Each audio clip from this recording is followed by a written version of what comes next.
지금으로부터 내년 3, 4월까지가 돈을 벌기 굉장히 좋은 장이고 조심해서 봐야 되는 게 뭐냐면 여러 가지 자산들이 있는데 지금 자산이 쇼티지가 난 상황이다. 그리고 앞으로 그런 현상이 계속될 가능성이 높다. 이렇게 생각을 하고 있습니다. 제가 이제 운영업계에서 30년 넘게 근무하고 중국에서만 20년 넘게 근무하고 있는 거의 유일한 사람인데 제가 봤던 20년과 지금의 변화는 그 전에 20년 동안 있었던 변화보다 큽니다.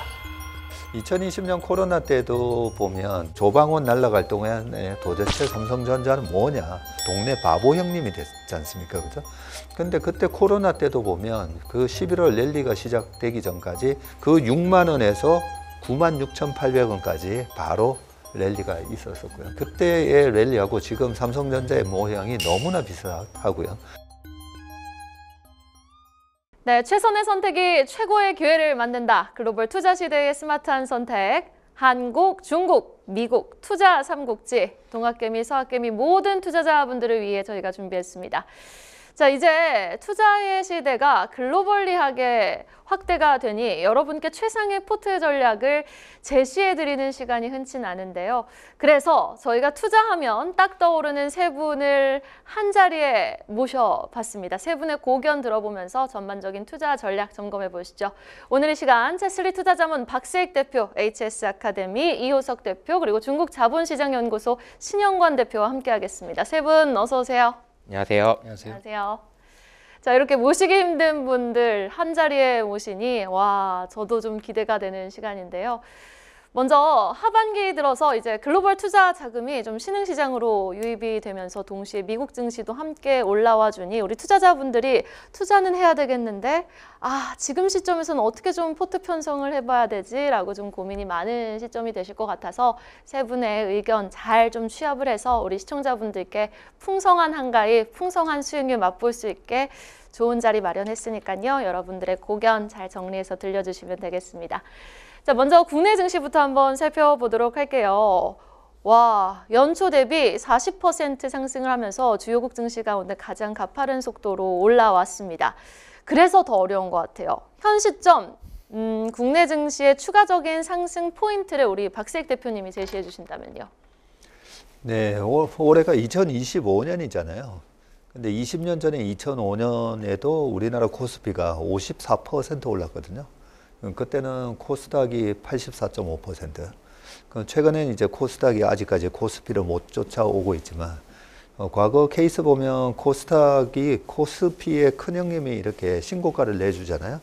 그러면 코스닥의 투자 심리가 개선되면서 코스닥은 이 4분기에 불을 뿜는 경향이 있습니다. 그래서 코스닥 투자를 하시는 분들의 입장에서는 코스닥에는 코스피 대비 상대적으로 수익률이 안 좋은 부분에 대해서 좀 답답하실 건데 이번 4분기, 내년 1분기까지 코스닥의 랠리가 좀 있을 수 있다. 네, 그렇게 보시면 될 것 같고요.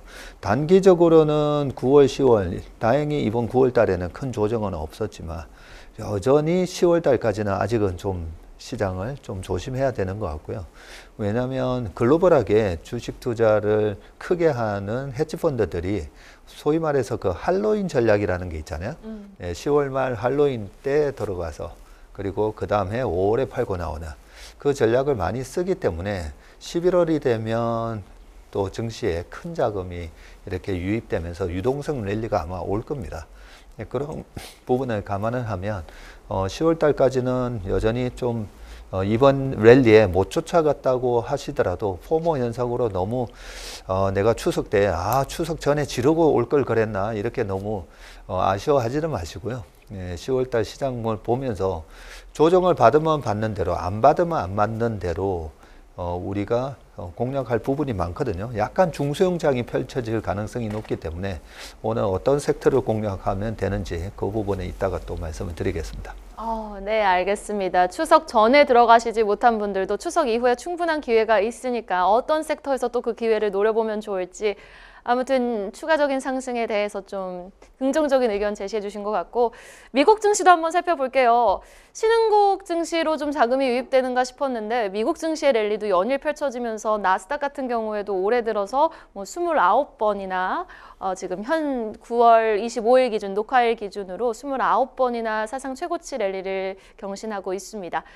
그 가운데 지금 미주식에 정말 많은 분들이 관심이 많으세요. 뭐 테슬라 3X라든지 뭐 엔비디아, 오픈 AI부터 해서 지금 이렇게 AI 거품론까지 일고 있는 시점에서 여전히 미국 증시도 추가적인 상승 여력이 있는지 여부 좀 궁금한데 이효석 대표님께 들어볼까요? 네.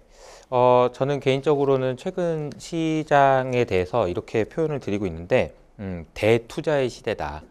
대투자의 시대다 이렇게 이야기하고 있습니다. 그 말은 무슨 말이냐면 미국 주식만 좋고 한국 주식만 좋고 중국 주식만 좋고 이런 게 아니고 그냥 다 좋다라고 말씀드리고 있고요. 심지어 이제 비트코인도 다 좋고 다 좋습니다.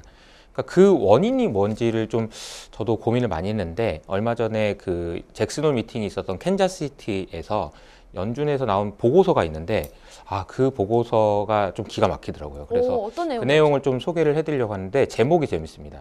레이싱을 하는데 자산을 두고 수요와 공급이 레이싱을 하는 것다 이렇게 이제 표현을 하고요. 사실 자산의 가격이라는 것을 설명할 수 있는 방법 굉장히 많죠. 가치 평가도 있고 뭐 이익으로 볼 수도 있고 뭐 다양한 심리도 있고요. 근데 결국은 중요한 건 수요와 공급이라는 거죠. 그러면 자산의 공급은 어떻게 되어 왔고 수요는 어떻게 되어 왔고 앞으로 어떻게 될 것인가 이걸 간단하게만 설명드리면 우선 자산의 공급은요 매우 제한적입니다. 자산이 공급된다는 게 뭘까 있을까요? 그러면 주식은 IPO가 있고요. 국채를 발행을 더 해야지 공급이 되는 거예요. 그래서 과거 50년 동안 자산의 공급은 매우 제한적으로 늘었다라는 것이고요. 그러면 수요는 어디서 무엇의 함수일까? 이 질문을 해보면 수요는 유동성인가? 돈이 많이 풀리면 있나? 물론 그것도 있지만 캔자스시티 연준에서 강조한 부분은 두 가지인데요. 첫 번째는 인구 구조라는 거예요. 인구 구조가 왜 무슨 영향이 있지? 근데 이게 뭐냐면은 어린 아이들은 자산에 대한 수요가 없다는 거죠. 그런데 나이가 들고 청년이 되고 장년이 되고 노년이 되는 모든 사람들이 자산을 사야 되는 수요가 있다는 겁니다.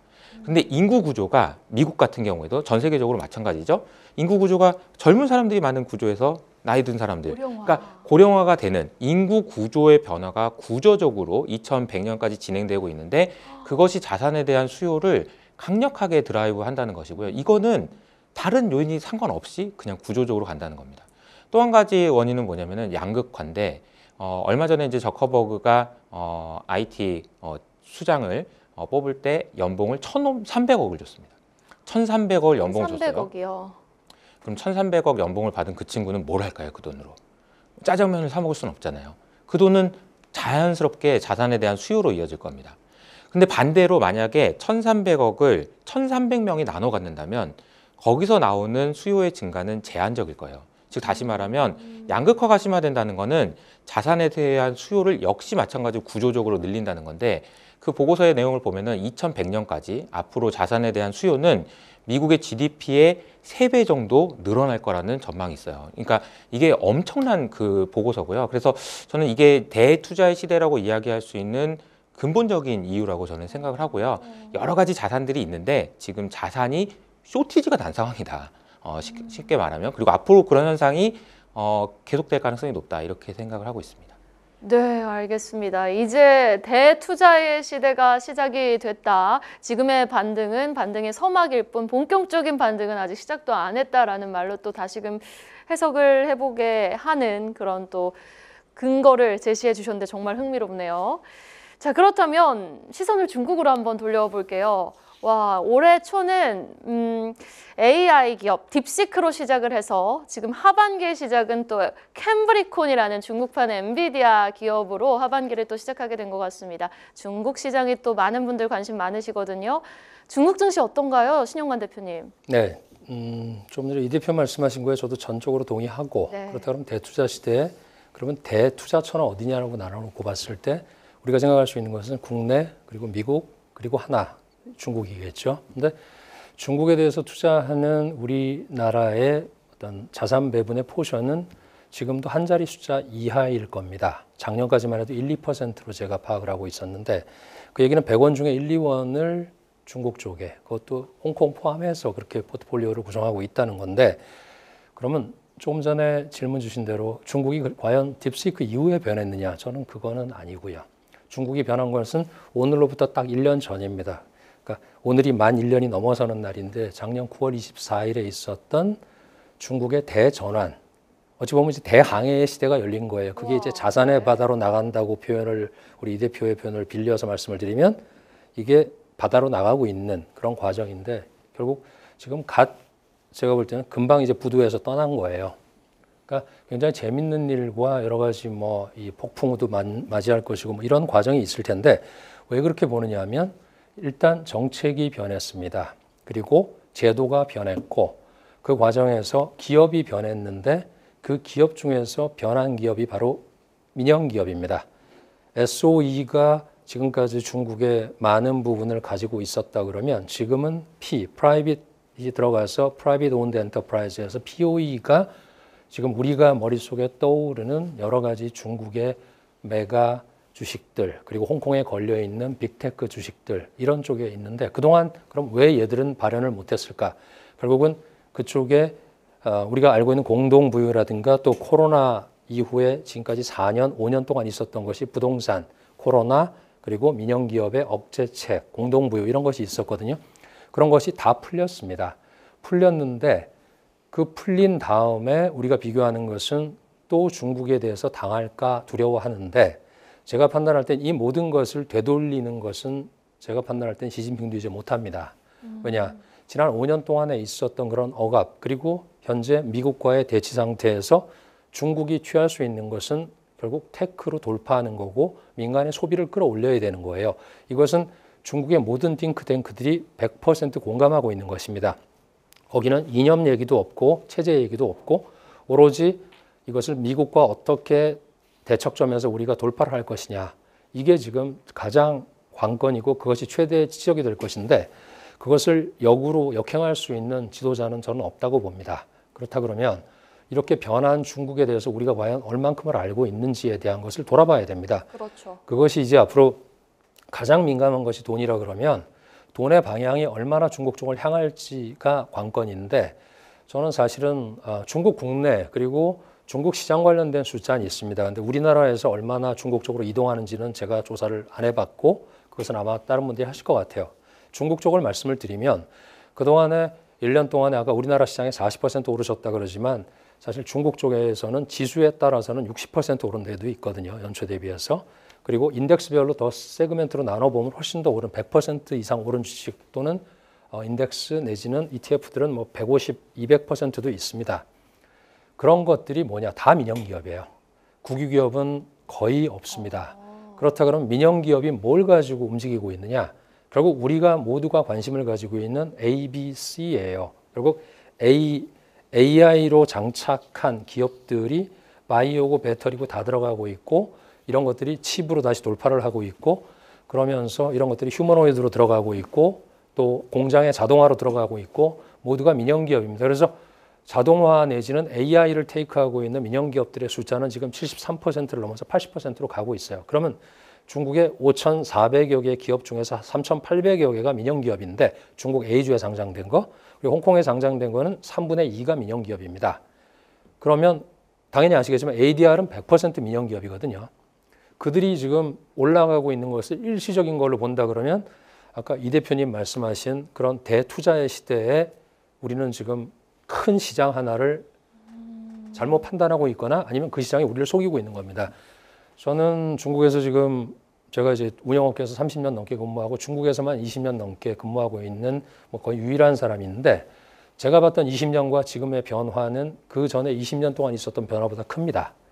그 말로 지금 제가 좀 가름을 하고 싶어요.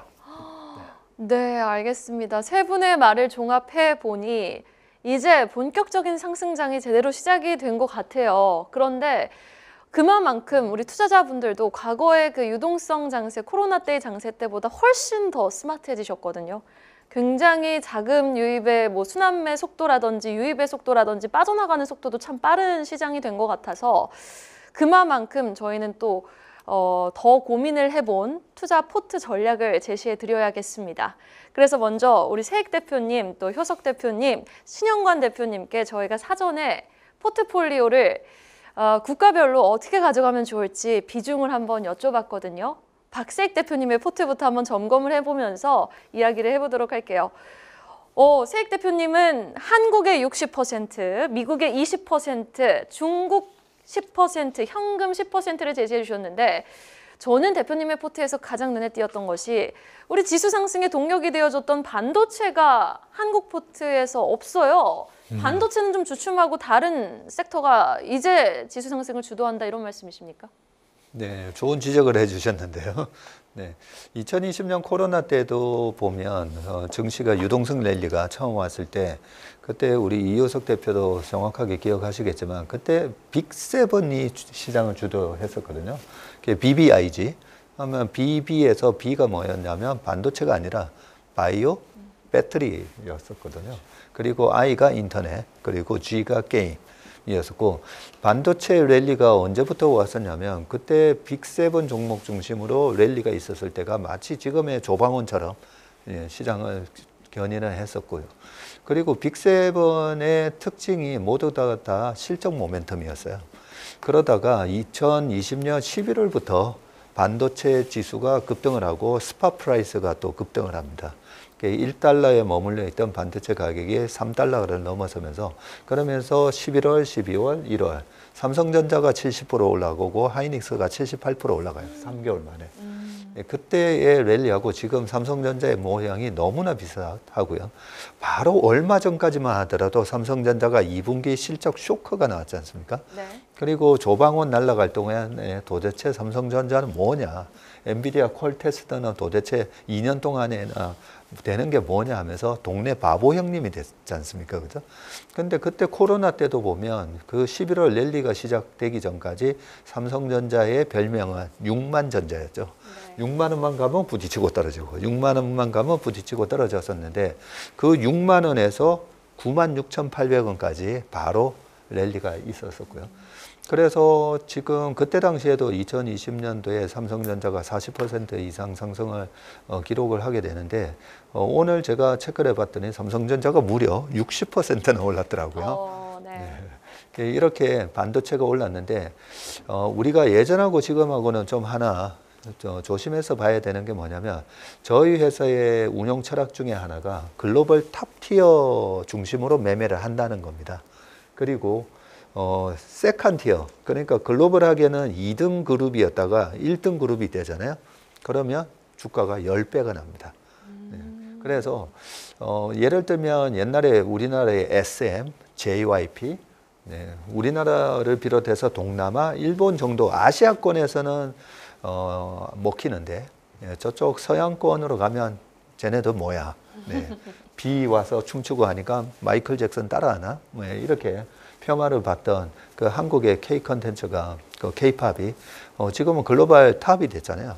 그래서 과거에 JYP 같은 경우가 시가총액이 700억, 그리고 SM이 시가총액이 2천억 이랬었거든요. 네. 그런 기업들이 전부 다 20배, 30배가 난 이유가 글로벌하게 세컨 티어였다가 탑 티어로 올랐었다는 거죠. 이런 기업들을 찾거나 아니면 탑 티어에 있는 주식으로만 매매를 하면 절대 내 계좌가 위험해지지는 않습니다. 그런데 탑티어 중심으로 내가 투자를 하고 위대한 기업에 거의 내 어깨에 올라타고 그런 식으로 투자를 했다가 크게 손실을 보는 게 미국 주식에도 보면 반도체 하면 인텔 인사이드 옛날에 그죠? 인텔 인사이드였는데 그렇게 종합 반도체 회사로서 확고한 1등이었던 회사가 지금은 2등으로 내려있었잖아요. 그래서 엔비디아의 주가와 인텔의 주가가 확연하게 차이가 나고 삼성전자도 예전에는 삼성전자의 지위가 1등을 유지했을 경우에는 삼성전자는 소위 말해서 PBR 플레이를 PBR 1.1에 사서 2.1에 팔면 되는 그런 밸류에이션 트레이딩이 가능했었는데 당시에 하이닉스가 2등일 때는 PBR 0.9에 사서 1.6에 파는 게임이었거든요. 그런데 지금 삼성전자가 겨우 0.9에서 1.2 정도까지 올라오고 있고 하이닉스는 오히려 0.9에서 2.3까지 갔다가 지금 2배 근처에서 왔다 갔다 하고 있습니다. 그래서 우리가 그 산업 내에서 경쟁 우위가 어떻게 바뀌는가 이게 중요한데 그걸 워런 버핏께서는 이렇게 얘기하십니다. 사람들이 주식 투자를 할 때 투자의 핵심은 그 산업의 성장성을 보고 투자하는 게 아니라 그 산업의 경쟁 구도를 보면서 투자하는 거다. 그 산업 내에서 어떤 기업이 1등의 지위를 유지하고 있는가, 이게 더 중요하다는 거죠. 네, 그런 측면에서 봤을 때는 이번 삼성전자의 랠리는 어떤 모멘텀으로 왔을까? 그 모멘텀에서는 중국 얘기를 안 할 수가 없는데요. 저희가 작년 7월 달에 저희 회사에 연기금 고객이 있습니다. 그 연기금 고객에서 해외 주식 투자에 대한 제안서를 내라고 연락이 왔어요. 그런데 저희가 회의를 한 끝에 제가 중국 주식을 합시다라고 제안서를 내자. 작년 7월에. 그래서 중국 주식을 해야 됩니다라고 제안서를 들고 왔더니 이상한 사람 쳐다보듯이 중국 위기론이 얼마나 많았습니까? 이런 상황에서 중국을 투자한다고? 네, 다른 회사들은 전부 다 이제 미국 투자해야 됩니다라는 얘기를 했을 때 그때 여러 가지 말씀을 드리면서 중국은 사회주의 국가니까요. 사회주의 국가이기 때문에 중국 정부의 정책이 중요한데 정책이 바뀌었다는 거죠. 아까 말씀하셨던 공동부유가 아니라 이제는 민간 기업을 키워서 그게 또 우리 신영관 대표님 앞에서 제가 이런 얘기하면 약간 공주 앞에서 문자 쓰는 격이 되는데 중국이 청년 실업이 어마무시하게 심했었거든요. 그러면 시진핑 주석이 가장 무서워하는 사람은 누굴까? 트럼프 대통령이 아니고요. 1989년이었나요? 있었던 천안문 사태 같은 걸 제일 무서워하겠죠. 네, 그래서 그 인민들의 불만이 극에 달했었죠. 5년 동안의 이 억압 정치 때문에. 그것 때문에 청년 실업도 심해지고 거기에서 중국 정부의 전격적인 정책 변화가 일어났다라는 걸 저희가 느꼈기 때문에 그때 중국 주식을 투자해야 됩니다. 2005년에도 그랬고 그래서 이번에 2025년에 틀림없이 중국 모멘텀이 있을 겁니다. 하면서 그 저희가 목표 수익률을 30%를 제시했어요. 중국 주식을 투자해서 1년에 30% 낸다고? 네, 지금은 그 수익률을 훌러덩 지금 뛰어넘어 있는 상황이고요. 말이 좀 길었는데 과연 중국의 그런 어떤 성장 모멘텀이 있을까라는 부분을 저도 정말 모멘텀이 생길까 했었는데 이번에 있었던 딥시크 그리고 그 이후에 양원평 그리고 샤오미의 레이준 회장을 비롯해서 시진핑 주석이 거기에 알리바바의 마인까지 참석했지 않습니까? 그걸 보면서 확실하게 중국 정부는 이제 민간 기업을 이용해서 경기 부양을 하려고 하는구나라는 확신을 시켜줬고요. 그러면 거기 모여있던 그 재벌 회장들은 전부 다 테크 기업이 있다는 거죠. 그러면 테크 기업의 투자가 시작이 됐는데 최근에 중국 정부에서 엔비디아 칩 쓰지 말라고 얘기했잖아요. 그러면 그동안의 3년 동안의 반도체의 모멘텀은 오로지 엔비디아의 GPU와 여기 결합해서 사용이 되는 HBM과 이 밸류 체인 주식만 올랐던 거거든요. 그래서 레거시 반도체가 전혀 못 움직였었는데 지금 이 레거시 반도체를 움직이는 동력은 뭔가라고 보면 중국 테크 기업의 투자가 시작됐다는 거죠. 그래서 알리바바에서도 어제 나왔던 뉴스가 원래는 우리나라 돈으로 한 76조 정도를 투자하겠다고 했는데 이것보다 훨씬 더 넘을 거다. 뭐 이런 얘기를 하고 있는 것을 보면 이번에 반도체 랠리에서 분명히 레거시 반도체의 상승이 내년 초까지는 이어진다라고는 보고는 있습니다. 네, 보고는 있는데 결국은 이 산업 내에서 경쟁 우위로 봤을 때는 지금 마이크론이 삼성전자랑 하이닉스랑 마이크론의 원래 HBM 점유율이 보면 45 마이크론이 10이었잖아요. 맞아요. 근데 지금 마이크론에서 이렇게 얘기합니다. 우리가 HBM 시장에서 한 27% 할 수 있을 것 같은데 그러면 그 27%는 누굴 걸 뺏어오느냐는 거죠. 삼성전자의 HBM 점유율을 뺏어오는 거죠. 그래서 우리가 반도체 섹터에 대한 한 6개월의 전망을 저도 좋게는 보고 있지만 분명히 과거와는 경쟁 구도가 바뀌었다는 거죠. 이 경쟁 구도가 바뀌었다는 걸 잘 인지하고 투자를 하시면 단기적으로는 6개월 동안에는 이 레거시 반도체가 살아나면서 거기에 있는 반도체 소부장이 좋을 거다라고 생각하고요. 여기에 넣지 않는 이유는 1년을 기준으로 봤을 때는 1년을 들고 갔을 때는 오히려 상승을 하고 나중에 내년 하반기에는 또 토해낼 가능성이 높아서 반도체가 제외됐다라고 보시면 될 것 같습니다. 네, 알겠습니다. 반도체가 제외된 이유를 설명하시는데 중국 시장의 그 배경을 설명해 주시느라고 막 설명하시니까 한국 주식이 60%인데 중국 시장 10%인데 라고 다시 되여쭤보고 싶었어요. 네. 그런데도 불구하고 한국 증시 60% 비중은 계속 유효한 거죠. 우리 이효석 대표님 말씀대로 이 대투자의 시대는 왔다라고 보고요. 네. 그런데 우리 투자자 입장에서는 수익을 냈는데 세금을 고려할 수밖에 없다는 거죠. 그래서 한국 주식도 너무나 좋아 보이거든요. 저는 2027년 되면 우리나라 증시가 5,000포인트를 간다라고 보고 있습니다. 와, 2027년에. 네. 그리고 올해 들어와서도 한국 증시가 지금 G20 국가 중에서 최고의 수익률을 내고 있지 않습니까? 네. 네, 코스피만 하더라도 45%, S&P 500이 한 13% 수익을 내고 있는데 이왕 수익률 면에서 따져봤을 때 한국 증시가 가장 좋은 수익률을 내고 저는 중국 증시도 되게 좋게 보는데요. 단지 하나 중국 증시, 미국 증시 22%의 세금을 떼간다는 세금 거죠. 때문에. 네. 아. 그리고 또 하나 있습니다. 중국이 좋았을 때 우리가 과거에 중국이 언제 좋았었나 보면 제가 약간 2005년을 얘기했었잖아요. 네. 2005년, 6년, 7년 동안에 우리나라의 환율이 1,400원에서 900원까지 떨어집니다. 원달러 환율이. 예, 이런 면을 감안을 해보면 미국 주식에서 수익 내고 그래도 수익 내니까 난 세금도 내고 했는데 나중에 1년 지나고 봤을 때 환율이 1,300원, 1,270원 이럴 수가 있다는 거죠. 그래서 이 불확실한 환에 대한 리스크를 그러면 아예 제거하기 위해서 일단은 한국 주식 60% 그리고 미국 20, 중국 10 이렇게 포트폴리오를 제안 드리고 싶습니다. 네, 우선 삼성전자가 빠진 이유에 대해서는 산업의 성장성보다 지금 경쟁의 구도를 좀 초점을 맞춰서 봐야 될 시점이고, 물론 6개월간 반도체 소부장, 국내 반도체 소부장주 좋겠지만 1년 정도의 시간을 잡았을 때는 다소 좀 다 토해낼 가능성이 있기에 반도체가 제외됐다는 점 설명해 주셨는데, 대투자의 시대가 왔다라고 말씀해 주신 이효석 대표님은 우리 박시익 대표님의 포트를 보고 좀 첨언하실 말씀이나 아니면 좀 반대되는 의견이 있으십니까? 네, 저는 반도체는 좋을 것 같아서요. 그게 네. 좀 생각이 좀 다른 것 같고요. 네. 미국 주식 투자 비중의 20%에 대해서는 세금 때문이라고 말씀하셨는데 어떻게 생각하십니까? 네. 세금을 고려한 비중이니까 그것도 이제 좋은 전략이라고 생각합니다. 네. 그런데 안 팔면 되니까. 네.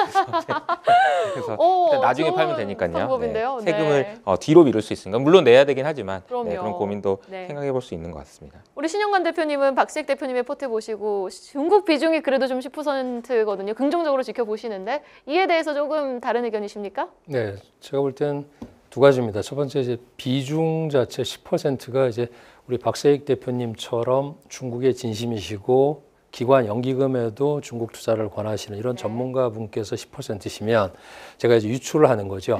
일반 투자자분들은 아마도 공이 하나 빠지겠구나. 네, 이 생각을 하면서 들었고요. 와. 굉장히 좋은 말씀 주셨고, 두 번째 세금 관련 문제는 저도 상당히 많은 질문을 받고 또 해석을 하는데 그것을 감안을 해도 중국의 투자 수익률은 지금 세금을 내고도 한국보다 더 좋은 수익률을 내고 있는 포트들이 굉장히 많습니다. 네. 그러니까 과연 100원 가지고 해서 20원 벌어서 22% 세금을 내고 한 17.8원을 가져갈 것인지 아니면 150원을 벌어서 50원에 대해서 44원에 얼마입니까? 50원이니까 한 10 얼마죠? 22% 세금 내고 거의 뭐 한 30 얼마를 가져갈 것인지 이제 그거는 제가 볼 때 업종이라든가 또는 개별 주식이 아니라 ETF만 봐도 아마 자세히 좀 들여다보면 조금 차이가 있지 않을까. 그래서 중국 비중을 개별주로 하시라는 그런 말씀은 저는 못 드리겠는데 이것을 그쪽에 탑 티어에 있는 중국계 운용사들의 ETF를 좀 보시면 좋지 않을까 이런 생각을 합니다. 세금 문제는 유망한 ETF 선별 능력을 통해 극복할 수 있다. 또 하나는 이 대표 말씀하신 것도 충분히 중국이 지금 변화가 최근에 5년 동안 찌그러진 그런 나라라고 보면 이것을 리커버리 하는 데는 5년 이상의 시간이 걸리거든요. 그럼 이 길이는 5년 이상이 될 수도 있습니다. 그러면 수익률은 과연 얼마가 될까 이렇게 그러니까 1년으로 주셔가지고서 이제 두 대표님도 훨씬 더 긴 비율을 가지고 계심에도 불구하고 이런 포트가 나왔는데 저는 굉장히 편안한 게 두 분이 이렇게 나올 줄은 몰랐지만 제가 미국이나 한국을 얘기할 사람은 아니거든요. 네. 중국만 얘기하기 때문에 중국만 봤을 때 저한테 중국을 어떻게 투자하실지에 대한 답을 또 제 나름대로의 해석을 드린 거지. 네. 미국은 어차피 중국은 지금 투자하고 남는 거 가지고 한국 투자하고 또 요만큼 남는 거 가지고 투자하시거든요. 네. 요만큼 남는 거를 H와 A를 어떻게 나눌 것이냐. ADR은 어차피 미국에 가 있으니까. 네. 그래서 편안하게 말씀을 드릴 수 있을 것 같습니다. 알겠습니다. 그럼 잠시 후 신영관 대표님의 세금 문제까지 극복해 볼 수 있는 중국 주식 투자 방법 자세히 들어보도록 하고요. 이어서 이호석 대표님의 포트 한번 볼게요. 네. 미국 30%, 한국 30%, 중국 10%, 그리고 비트코인 30%입니다. 재밌는데요. 일단 한국은 반도체와 배당주, 미국은 딱 종목을 제시해 주셨어요. 팔란티어 테슬라, 비트코인의 비중 30%도 눈에 띕니다. 설명 좀 해주시죠. 네, 그냥 이거를 이렇게 할지 모르고 그냥 제가 가지고 있는 거 그냥 써놨거든요. 제가 가지고 있는 종목들입니다. 오, 그래서 네. 그냥 솔직하게 그냥 다 하는데 비중은 좀 약간 달라요. 제가 개인적으로는 비트코인 비중이 훨씬 더 많거든요. 그래서 그러시군요. 네, 그런데 뭐 이런 정도의 생각을 가지고 있다는 걸 말씀을 드렸고요. 우선은 AI 이야기를 안 할 수가 없을 것 네. 같은데요. AI 이야기는 아마 많이 들어보셨을 것 같아요. 근데 왜 데이터 센터를 저렇게까지 많이 지으려고 하는 거지? 라는 고민을 한번 해보실 필요가 있는 것 같습니다. 뭐 연일 나와요. 계속 데이터 센터를 짓는다는 얘기가. 그 데이터 센터가 뭐길래 저렇게 짓는 걸까? 도대체 뭐 축구장 몇 개 사이즈, 뭐 여의도 반만 하는 거 막 이런 거 짓는다고 하거든요. 왜 짓는 걸까? 저는 그 비유를 이렇게 해보면 어떨까 싶은 생각이 드는 게 옛날에 그 애니악 컴퓨터 비슷한 거 아닐까? 아, 예. 그러니까 지금은 데이터 센터라고 이야기하지만 이거 하나가 그냥 컴퓨터인 거죠. 예, 하나의 컴퓨터를 짓고 있는 거, 만들고 있는 과정이다. 이거 안 할 건가? 계속 해야죠. 미국이 하는데 다른 나라는 안 할 건 당연히 더 해야죠. 계속될 거라고 생각을 하고요. 그 과정에서 필요한 것들이 있을 겁니다. 당연히 반도체가 필요할 거고 에너지가 필요할 것이기 때문에 그 길목에 지켜서 이제 기다리고 있는 것이 좋은 투자 방법이 되지 않겠냐라는 생각이 듭니다. 왜 이렇게 데이터 센터를 많이 짓는 건데 이게 토큰 사용량에 그대로 비유를 하거든요. 그러니까 도대체 토큰을 얼마나 쓰는 거야. 구글도 얼마 전에 발표했고요. 그러니까 반도체가 주가가 좋기 시작한 게 구글에서 토큰 사용량을 발표하면서부터 좋아지기 시작했는데 깜짝 놀란 게 전월 대비 2배가 늘었다고 발표를 했거든요. 그러니까 7월 대비 8월에 2배 늘었다고 발표를 하는 순간 이게 계산이 나오는 거죠. 이거 도대체 이거 얼마나 쓰는 거고 데이터 센터 얼마나 지어야 되는지 감이 안 오는 거 계속된다라고 보시면 될 것 같아서 AI는 계속 장기적으로 지속되는 모멘텀이 될 가능성이 크다. 근데 이거를 매크로의 관점으로도 한번 생각을 해봐야 될 것 같아요.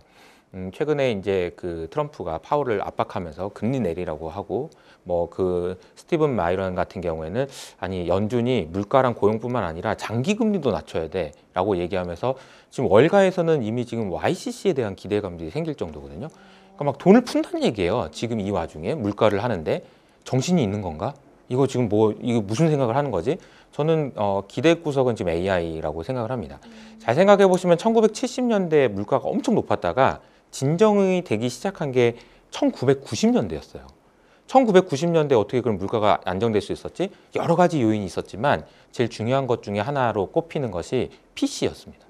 PC가 사용되면서 생산성이 드라마틱하게 개선됐던 것이 물가 안정에 결정적인 기여를 했다는 분석들이 많거든요. 이번에도 AI가 그 역할을 해줄 거라고 기대하는 거죠. 그리고 그것을 하는 것이 미국의 국익에도 도움이 된다라는 이야기를 하고 있는 겁니다. 그래서 저는 개인적으로는 AI에 대한 랠리가 여러 가지 굴곡이 있겠지만 장기간 지속되는 랠리라고 생각하기 때문에 그 중심에 있는 팔란티어와 테슬라가 중요한 투자 포트폴리오에 들어가야 된다라고 생각을 합니다. 테슬라 같은 경우에는 이제 로보택시가 이제 상용화 되고 있어요. 근데 이제 많은 분들이 다 반영된 거다. 얼마나 비싼지 아냐 이렇게 얘기를 하시는데 저는 반영이 안 됐다고 생각을 하고요. 이거는 그냥 생각을 해보면 과거에도 카카오톡 처음 나왔을 때 이거 네 문자 얼마나 보내냐 이런 식으로 이제 평가를 했단 말이에요. 그 30원 하는 거 그거 얼마나 한다고. 근데 그게 빵원이 됐을 때 얼마나 드라마틱한 변화가 일어났는지 우리는 알고 있잖아요.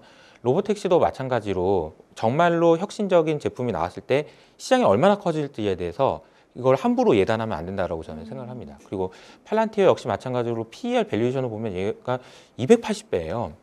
도저히 손이 안 나가죠. 근데 넷플릭스가 2015년에 300배가 됐었거든요. 만약에 그때 300배라는 이유로 팔았다면 그 이후로 넷플릭스가 12배 오르는 동안에 그냥 손가락만 빨았어야 될 겁니다. 그러니까 PR 밸류에이션만으로 볼 수는 없는 그런 부분들이 있다는 걸 좀 말씀드리고 싶고요. 마지막으로 이제 비트코인 이야기를 좀 드리고 싶은데, 비트코인 관련해서 오늘 아침에 굉장히 재미있는 뉴스가 나왔습니다. 어떤 뉴스요? 스테이블코인 사업자 1위 회사인데 테더라는 회사죠. 네. 이 회사가 자금 조달을 한다고 그러는데 기업 가치가 500빌리언 달러입니다. 와. 5천억 달러예요. 이게 오픈 AI 정도 수준이에요. 그러니까 이게 말이 되냐? 네가 뭔데 그 정도냐라고 생각할 수 있지만 더 놀라운 사실은 오픈 AI보다 말이 돼요. 오픈 AI는 지금 이익이 없거든요. 적자예요. 언제 흑자가 날지 몰라요. 근데 이 회사는 지금 올해 순이익이 예상치가 지금 2분기에 5빌리언을 벌었기 때문에 50억 달러 벌었기 때문에 올해 200억 달러를 벌 것 같아요. 순이익이요. 와, 순이익만요? 블랙락보다 몇 배 더 순이익이 큽니다. 그러니까 전 세계 금융회사 중에 가장 돈을 많이 버는 회사가 돼버려요. 근데 이 돈이 왜 생긴 건가? 그냥 스테이블 코인에 돈이 많이 들어가기 때문인 거예요. 그럼 스테이블 코인에 왜 돈이 들어가나? 그럼 비트코인하고 블록체인 기술이 개발되고 뭐 이런 일들이 벌어질 겁니다. 그래서 저는 이제 이런 부분들이 반영이 되면 비트코인 가격도 당연히 아까 제가 말씀드렸던 여러 가지 요인들을 감안하면 그냥 수요 공급이 제한적인 자산은 많이 올라갈 수 있거든요. 그래서 그런 측면에서 AI 그리고 비트코인 그래서 관련된 내용들도 감안해서 투자하시면 좋을 것 같은데 한국에서 제가 이제 배당을 하나 넣었던 거는 뭐냐면은 저는 이제 그 하반기로 갈수록 이제 모멘텀 중에 하나가 배당 소득 분리 과세라고 생각하거든요. 배당 소득 분리 과세는 이제 이소영 의원 안대로 통과될 경우에 배당 투자의 매력이 굉장히 커질 수 있어요. 그래서 배당주도 아마 이제 연말로 갈수록 계속 좋은 투자처가 될 수 있다. 이렇게 생각을 합니다. 네, 알겠습니다. 추가적으로 하나 더 여쭤보자면은 이더리움, 솔라나 말고 비트코인만 30%십니까? 네. 네, 알겠습니다. 여기까지 들어보고 우리 효석 대표님의 포트에 대해서 세익 대표님과 신용관 대표님의 코멘트도 한번 들어보도록 할게요. 박세익 대표님, 이효석 대표님의 포트 어떻게 보셨어요? 네. 이게 우리가 아까 말씀드렸듯이 투자를 할 때 내가 옛날에 네 얘기 듣고 샀는데 한 2년 지나서 그때 네가 이거 사라 해서 손해났다 이럴 수도 있잖아요. 그래서 투자에 대한 듀레이션, 투자 기간이 얼마를 보고 유망하게 보는가, 그 부분이 좀 중요할 것 같아서 아까도 이제 반도체도 6개월 동안은 강세, 그리고 나머지 내년 하반기는 좀 조심 말씀을 드렸던 건데, 내년 하반기를 제가 좀 조심해야 된다라고 말씀을 드리는 두 가지 이유가 있는데요. 하나는 이제 우리가 퀀트적으로 봤을 때 비트코인이 적혀 있기 때문에 말씀을 드리는데, 뭐 우리가 보면 반감기 전에 몇 개월부터 해가지고 반감기 이후에 12개월에서 18개월 정도까지 강세를 보이고, 그러고 나서 소위 말해서 미국 대통령 2년차 중간 선거가 있는 해 보면 항상 비트코인이 최근에 보면 빠져도 그냥 빠지는 게 아니고요. 70%씩 빠지거든요. 네, 2018년도에 그렇게 빠졌고 2022년도에 그렇게 빠졌고, 그래서 최근에 로버트 기요사키 제가 좋아하는 분이신데 그분도 올해 2월 달에 주식시장이 폭락할 거니까 비트코인을 사라 뭐 이런 말씀을 하시더라고요. 그래서 제가 비트코인이 주식시장하고의 상관관계가 80%가 넘거든요. 그런데 주식시장이 폭락하는데 비트코인을 사라? 그거는 좀 말이 이상한 거죠. 네. 그래서 계속 안 맞았어요. 그죠? 주식시장도 올라가고 비트코인도 올라가고. 네. 네, 그런 상황이기 때문에, 그래서 퀀터적으로 보면 내년 하반기가 보면 저는 비트코인을 비롯해서 IT 테크도 좀 약할 거라고 보는 거고요. 우리가 지금 트럼프 2기가 진행되고 있잖아요. 그러면 2017년, 18년, 19년, 20년이 트럼프 1기 때 4년 동안 재임했을 때, 그때 그러면 어떤 섹터가 가장 잘 올랐는가? 2017년도에 모든 사람들의 우려와는 달리 시장이 강했을 거예요. 이번에도 똑같죠. 트럼프가 당선되면 달러가 더 올라갈 거다 했는데 2017년에도 달러 인덱스가 급락을 하죠. 최근과 마찬가지로 최근에도 달러 인덱스 6개월 하락을 하는 모습을 보이면서 2017년하고 똑같아요. 지금 시장이 올라가는 모습도 너무나 똑같습니다. 자, 그렇다면 2018년도에는 어떻게 됐나? 그 모건 스탠리가 최근에 2026년이 반도체가 너무 좋아 보이기 때문에 내가 겨울을 얘기했지만 따뜻한 겨울이 될 거다 이러면서 발을 쓱 빼잖아요. 내년에 반도체 좋을 것 같아요. HBM 이미 2026년 물량 전부 다 솔드아웃이죠. 예, 그런 상황에서 레거시까지 좋아지니까 그러면 2018년도에는 그러면 반도체 수익이 안 좋아서 2018년도에 주가가 박살났는가? 2018년, 2022년 전부 다 실적이 사상 최고치였어요. 이게 반도체는 선행성이 있다는 거죠. 예, 그런 측면에서 2018년, 2022년 그리고 내년 2026년인데 그게 비트코인의 하락과 반도체의 하락과 예, 그런 것들이 다 일맥상통하게 이어지기 때문에 그래서 저는 이 1년이라는 기간을 따져봤을 때 지금으로부터 내년 3, 4월까지가 예, 돈을 비트코인이든 아니면 주식이든 돈을 벌기 굉장히 좋은 장이고 내년 4월부터 내년 요맘때까지는 예, 수비를 잘 하셔야 된다.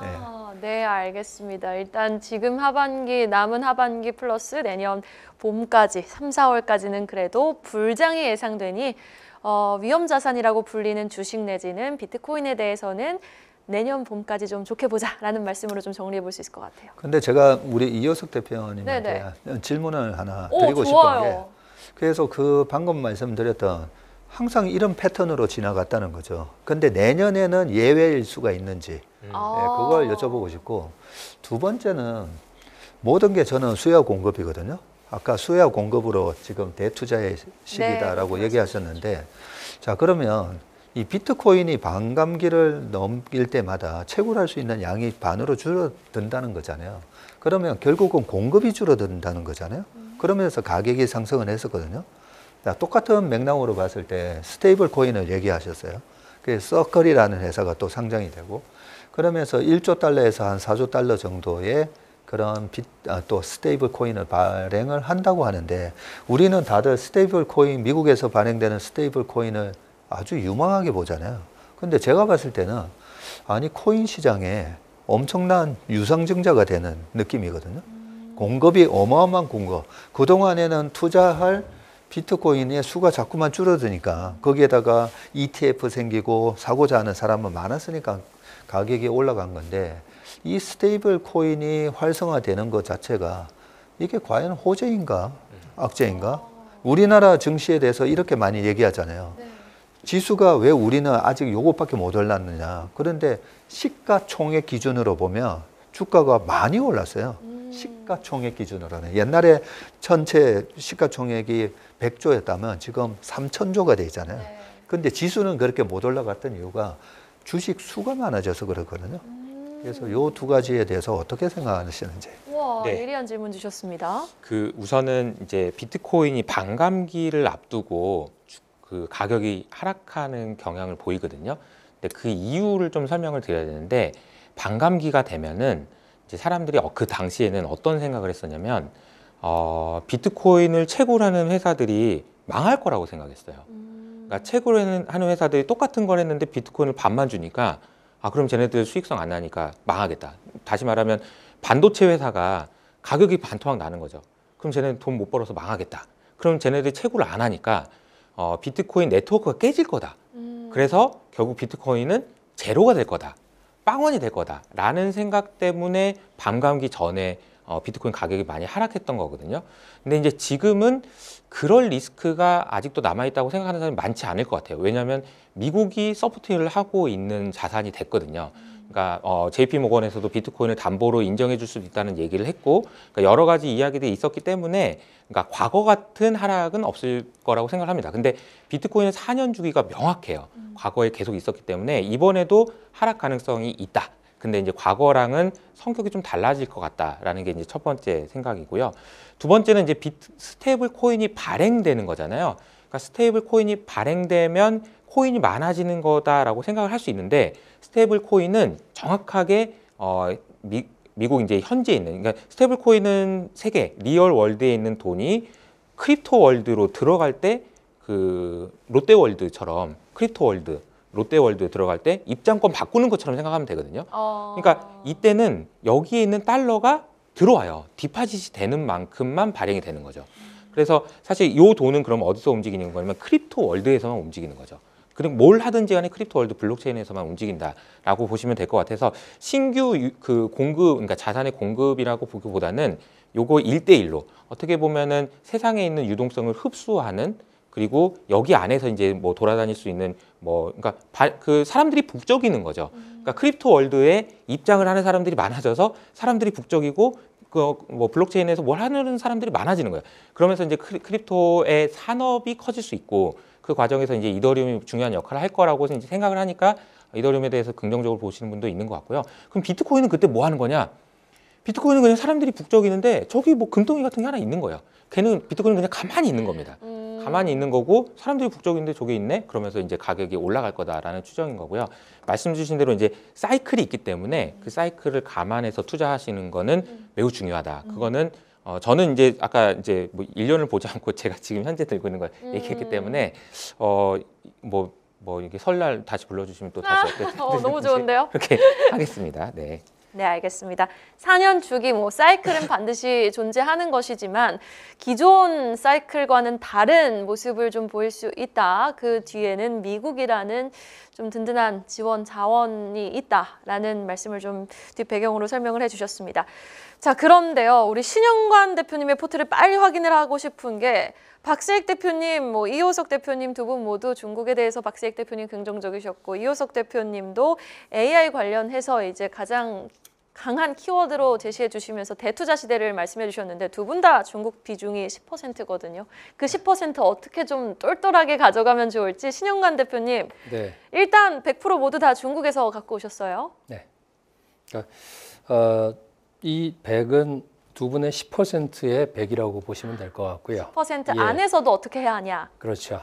그러니까 그 10%건 20%건 배분 또는 포트폴리오를 어떻게 정할 저희가 이제 기관에서 제가 했던 옛날 그 삼성의 그쪽에서도 이제 SAA, TAA 뭐 이런 개념을 쓰지 않습니까? 그러면 이 부분은 사실은 중국으로 들어간다는 것을 전제로 SA에서 그렇게 결정을 하고 전략적인 결정이 있고 나서 그럼 이것을 그 시장에서 전술적으로 어떻게 찢어 놓을 거냐 그 얘기를 드리는 건데 네. 그렇게 말씀드리는 배경은 중국이 결코 대부분의 거의 모든 투자자분들에게 있어서는 지금 중국은 계륵 같은 존재일 거라고 저는 믿습니다. 해도 그만 안 해도 좀. 근데 올라가는 거 보니까 좀 불편하다. 뭐 이런 느낌이실 텐데 그 불편한 느낌은 안 하시면 계속 될 것이다. 그것을 전제로 10%에 대해서 나눠놓고 봤을 때 그냥 단순합니다.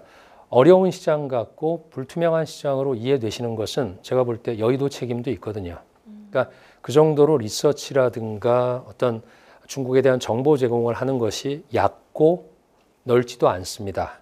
결국은 이게 깊어지고 넓어져야 되는데 그러려면은 상당한 시간이 필요할 것 같고 그렇다 그러면 아주 단순하게 접근한다 그러면 결국 본토가 주전장이라 그러면 홍콩은 결국 그쪽에서 제일 뛰어난 애들이 나오는 거거든요. 그러니까 중국의 민영 기업이 5,400만 개가 있는데 그중에서 5,200개가 전 세계에 상장이 되어 있습니다. A주, H주 그리고 미국에 있는 ADR 모든 걸 포함해서 5,200여 개 주식이니까 거의 10,000대 1을 뚫고서 나오는 애들인데 그중에서 10,000대 1 중에서도 미국에 가 있는 거는 200 몇십 개밖에 안 되고요. 그리고 홍콩에 가 있는 것도 지금 수백 개밖에 안 됩니다. 그러면 그 나름대로 홍콩에 걸어놓고 미국에 걸어놓은 애들은 속성이 다르긴 하지만 제가 볼 때는 홍콩에 걸려 있는 친구들이 훨씬 더 안정적이고 그리고 리서치가 커버가 되는 종목들이거든요. 그렇다 보니까 지금 우리가 머릿속에 딱 떠오르는 여러 가지 주식들이 있을 겁니다. 예를 들어 ATM 그러면 알리바바, 텐센트, 샤오미는 앞자를 따는 게 아니라 뒷자를 따서 M이라 그러거든요. 그래서 ATM이라는 것도 있고 또 옛날엔 BAT라고도 했었고 지금은 이제 P10이라 그래서 10개 주식을 얘기를 하죠. CATL이라든가 뭐 여러 가지를 포함을 해서. 근데 그렇게 개별 주식으로 접근할 때도 제가 볼 때는 한국에서 커버할 수 있는 주식은 최대로 20개 이상 안 될 겁니다. 본토건 아니면 뭐 H는 좀 다를 수 있어요. 근데 그렇기 때문에 나눠놓고 봤을 때 절반 예를 들어 10원을 가져가신다 그러면 5원 정도는 본토로 그리고 5원은 H로 ADR은 미국 거니까 제가 뺐다고 아까 말씀드렸죠. 네. 그런 상황에서 그럼 이걸 어떻게 또 배분을 할 거냐. 홍콩 쪽은 상대적으로 항생 테크도 그렇고 뭐 항생 인덱스 관련된 것들이 많죠. 그러니까 그쪽은 그냥 하나 내지 두 개 ETF로 묶어서 그냥 잊어버리고 계시든가 아니면 그 55원 중에서 한 2, 3원 정도를 아까 말씀드린 10개 주식 이 정도의 분산 투자를 하시는 것도 좋은 방법입니다. 왜냐 그 친구들은 중국의 민영기업 중에서 탑 오브 더 탑이고 그 중에서 미국의 우리가 알고 있는 M7하고 대응할 애들이 나올 거거든요. 지금도 그렇게 크고 있습니다. 근데 굉장히 세상의 불균형이라고 저는 보는 게 미국이 중국이 두 개를 비교해 놓고 보면은 미중 간의 GDP 비율로 봐도 미국이 100으로 보면 중국은 지금 60, 한 2, 3. 옛날에 높을 땐 77이었거든요.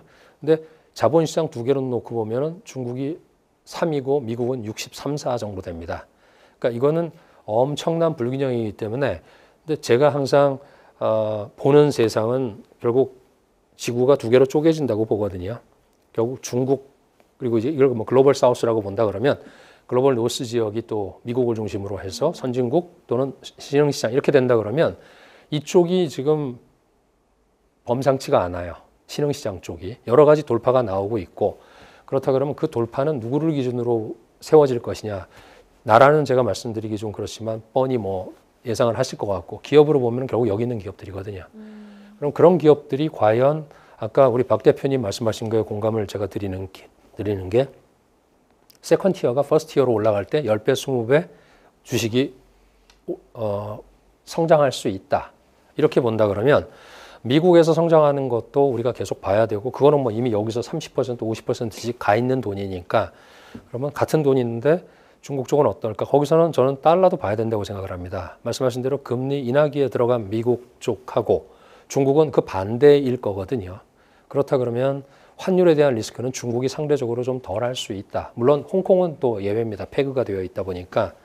그렇기 때문에 저는 요 두 개를 나누는데 더 중요한 거는 본토에서 어떻게 할 거냐예요. 그래서 이제 2대3, 3대2로 요거는 비율은 왔다 갔다 할 텐데 이것은 본토에 있는 개별 주식들의 접근성은 사실 안 되실 겁니다. 굉장히 어려우실 거고 이거는 뭐 전문가들도 어려운 걸로 저도 알고 있고 그런데 중국에 있는 본토에 걸려있는 ETF로 직접 들어가는 방법이 있는데 그것을 몰라요. 그리고 한국에서는 소개도 할 필요가 없습니다. 왜냐? 국내에 있는 거가 더 중요하죠. 운용사나 증권사 입장에서는. 그런 것이 있기 때문에 요거는 뭐 따로 말씀드릴 기회가 있을지 모르겠는데 여기서 말씀드린 A, B, C라는 거는 뭐 예상하시는 대로입니다. AI와 배터리와 바이오 그리고 칩 뒤에 있는 H는 뭐 헬스케어도 이제 여러 가지가 있죠. 헬스케어와 그리고 휴머노이드 로봇 이것을 말하는 겁니다. 근데 모든 것들이 다 섹터 ETF라고 봤을 때는 중국 본토에 있는 섹터 ETF의 수익률을 한번 이렇게 좀 소개를 드리면 경쟁력이 있다 이런 말씀을 드리고 싶어요. 그쪽에서는 왜 중국의 애널리스트가 6,300명이거든요. 근데 그 6,300명 중에서 한 30개 회사에 다 퍼져 있습니다. 그럼 한 회사당 보통 애널리스트가 많은 데는 400명, 적은 데는 한 300명, 200명도 있겠죠. 나머지는 거의 애널리스트가 두 자리입니다. 20명, 50명, 100명. 그러니까 이런 회사는 국내에서도 자기 지역만 커버할 수가 있는 거고 전국구로 커버할 수 있는 친구들은 결국 탑 10에 있는 증권사. 근데 그런 탑 10에 있는 증권사에 커버를 하고 있는 애널리스트와 운용사가 지금 한 3만 5천 명 되거든요. 그 전체 운용 인력이. 그들은 지금 전부 ETF로 이동을 하고 있습니다. 모든 상품을. 그렇기 때문에 그쪽의 ETF 상품은 굉장히 촘촘하고 또 우리나라에서 담고 있는 ETF랑은 인덱스는 모르겠는데 최소한도 테마나 섹터 쪽은 많이 다릅니다. 그러니까 투자자분들께서 좀 이렇게 어렵지만 관심을 가지시면 그쪽에도 많은 기회가 있다는 것을 좀 전달드리는 그런 의미도 있어서 이렇게 반반, 이 절반 뭐 짬뽕하고 짜장 이런 식으로 말씀을 드렸는데 한번 쭉 살펴보시면 좋을 것 같습니다.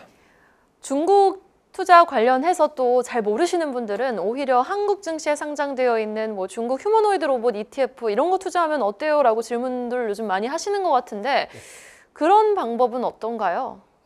안 하시는 것보다 훨씬 낫죠. 안 하시는 것보다 하시는 게 네, 낫지만 하시려면 이게 더 낫다. 아니요. 그건 이제 좀 증거를 가지고 말씀드려야 되니까 네. 제 경험으로 이제 말씀드린 거고 사실 휴머노이드 로봇의 공급망이라든가 사실 테슬라조차도 중국에 있는 공급망을 이용하지 않으면 2만 달러까지 가격 절대로 못 내려갑니다.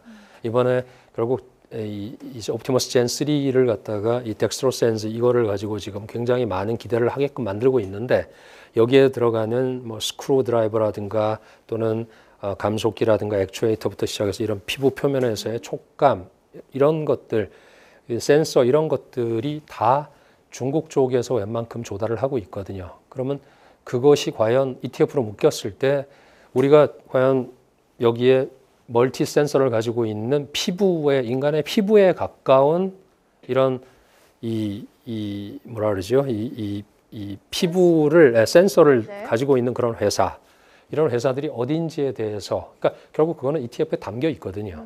그러니까 그런 식으로 좀 접근하신다 그러면 진짜로 최근에도 이제 테슬라도 그렇고 또 화웨이 최근에 돌파가 있었고 박 대표님 말씀하신 알리바바 돌파가 있었잖아요.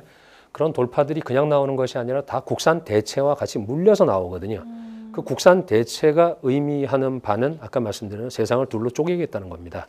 결국 미국으로부터 이렇게 받고 있는 것을 우리끼리 만들어서 이쪽 세계를 만든다 그러면 제가 볼 때는 이 우리 그래프처럼 진짜로 지구가 이렇게 둘로 나눠져 가지고 북반구 남반구로 이렇게 갈리는 그런 세상도 올 수 있는데 저는 이걸 갖다 일구양제라고 표현을 하거든요. 일부양자. 한 지구에 두 개의 제도가 생기면서 투자 기회도 양쪽에 똑같이 생긴다. 그러니까 미국으로만 쫓아가던 세상이 지금까지 10년 정도 또는 그 이상이었다 그러면 이제는 중국은 제조하고 미국으로 서브하던 개념에서 중국 스스로가 지금 소비 시장을 만들어 가려고 하는 것이기 때문에 그렇다 그러면 결국 코어는 중국이 가지고 있을 겁니다. 미국도 코어는 가지고 있겠지만 우리 투자할 때도 코어 새틀라이트 전략이 있잖아요. 그러면 결국 부대적인 거는 뿌려버리는 거고 여러 곳으로 동맹국으로 뿌릴 수도 있고 미국으로 갈 수도 있고 그러니까 그런 장기적으로는 그런 좀 시각을 가지고 접근하시다 보면 중국 회사들이 왜 이렇게 목숨을 걸고 하려고 하는지 그리고 그 천병에는 민영 기업들이 있기 때문에 요 포트를 담으실 때도 국유기업 옛날에 제가 맨날 농담으로 얘기하던 것이 마오타이가 1등이 나라는 희망이 없다였어요. 그래서 중국에서도 이제 제가 이런저런 세미나를 가서 얘기하는 게 중국이 변하려면 마오타이부터 내려야 된다. 근데 지금도 여전히 마오타이는 주가 기준으로는 1, 2위거든요. 시총 기준으로는 한참 떨어져도. 그러니까 그것이 변하고 있는데 이번에도 캠브리콘이 그거에 도전을 했죠. 그리고 지금은 유효합니다. 계속 마오타이의 저주라는 말이 있어요. 마오타이가 1등 했는데 그거를 뚫고 올라갔던 주식은 전부 다 반타작이 됐거든요. 정말요? 예. 그래서 마오타이의 저주라는 말이 중국 시장에서 이제 격언처럼 얘기가 되고 있는데 그것이 깨지기를 바라는 것이 바로 이제 지금 이 테크 쪽에서 나오고 있는 스토리입니다. 그래서 내러티브가 변할 겁니다. 신영관 대표님의 말씀대로라면은 그 마오타이의 저주는 이번에 깨질 수 있겠네요. 깨졌다가 다시 내려갔다가 다시 깨고 있죠. 그러니까 몇 번 도전하는 것도 사실 드물었어요. 의미가 있죠. 예. 그래서 캠브리콘이 비록 거품이 있긴 하지만 그것이 뚫고 올라갔을 때 나머지 친구들도 다시 따라서 올라가기 때문에 그것은 결국 미국하고 동등한 구조를 가져갈 수 있는 게 나오겠죠. 아까 이 대표님 말씀하신 DC인데 이제 결국 AI DC잖아요. 데이터 센터가. 그럼 그쪽으로 들어가는 것을 다 국산 대체하겠다는 게 만약에 그 꿈이 이루어진다면 그렇다 그러면 재밌는 일이 벌어질 수 있는 거죠. 그래서 결코 이번 상승장은 그렇게 쉽게 젖어들 수 있는 것은 아니라고 저는 판단하고 있습니다. 네, 알겠습니다. 자, 이렇게 세 분과 이야기를 나눠보니까 밤샘 토론도 할 수 있을 것 같아요. 정말 세 분의 깊은 고견을 듣는 이렇게 귀한 시간이 시간 가는 줄 모르고 지나간 것 같은데 아직도 해야 할 이야기가 많습니다. 키워드에 대해서 저희가 세 분의 의견을 좀 듣고 싶어서 가장 요즘 주식시장에서 화두로 떠오르는 4가지 키워드를 정리해봤는데 시간 관계상 저희가 좀 짧게 들어봐야 될 것 같아요. 저는 세 분의 포트폴리오를 보고서 순서를 좀 바꾸고 싶네요. 키워드가 지금 금리 인하, 불안한 해빙 모드, 기술 패권, 문화 세계화를 드렸는데 불안한 해빙 모드로 한번 포커스를 맞춰보고 싶어요. 그래서 지금 신영관 대표님은 2개의 지구가 성립되면서 대투자의 시대가 온 것 같다라고 말씀을 해주신 것 같은데 불안한 해빙 모드 속에 되려 주식 투자자분들은 더 큰 이익을 취하실 수 있거든요. 박세익 대표님은 불안한 해빙 모드라는 키워드를 딱 들으셨을 때 어떤 아이디어가 떠오르셨나요? 네, 신 대표님이 일구양제라는 얘기를 하셨지만 이게 우리가 처음 겪는 일은 아니잖아요. 옛날에는 소비에트 연방이었죠. 소련이라는 거대한 냉전 체제 속에서 말 그대로 소련과 그 동구권 경제 체제가 있었고 그 다음에 이쪽 서방이 있었었는데 결국은 공산주의 체제가 무너졌지 않습니까? 그죠? 왜냐하면 공산주의를 지향했기 때문에 무너진 거죠.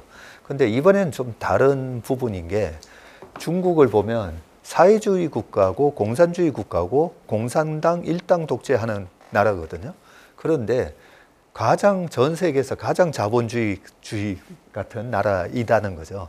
그래서 겉은 공산주의, 사회주의를 표방하는데 너무나 무서운 이 자본의 힘을 이용하고 있는 그런 나라이기 때문에 옛날 소련처럼 되지는 않는다고 보고 있습니다. 그래서 이번에 중국의 이런 기술 패권 그리고 반도체 굴기 이런 것들이 굉장히 위협적으로 저는 다가올 거라고 생각하고요. 단지 우리가 그 가운데 딱 끼어 있잖아요.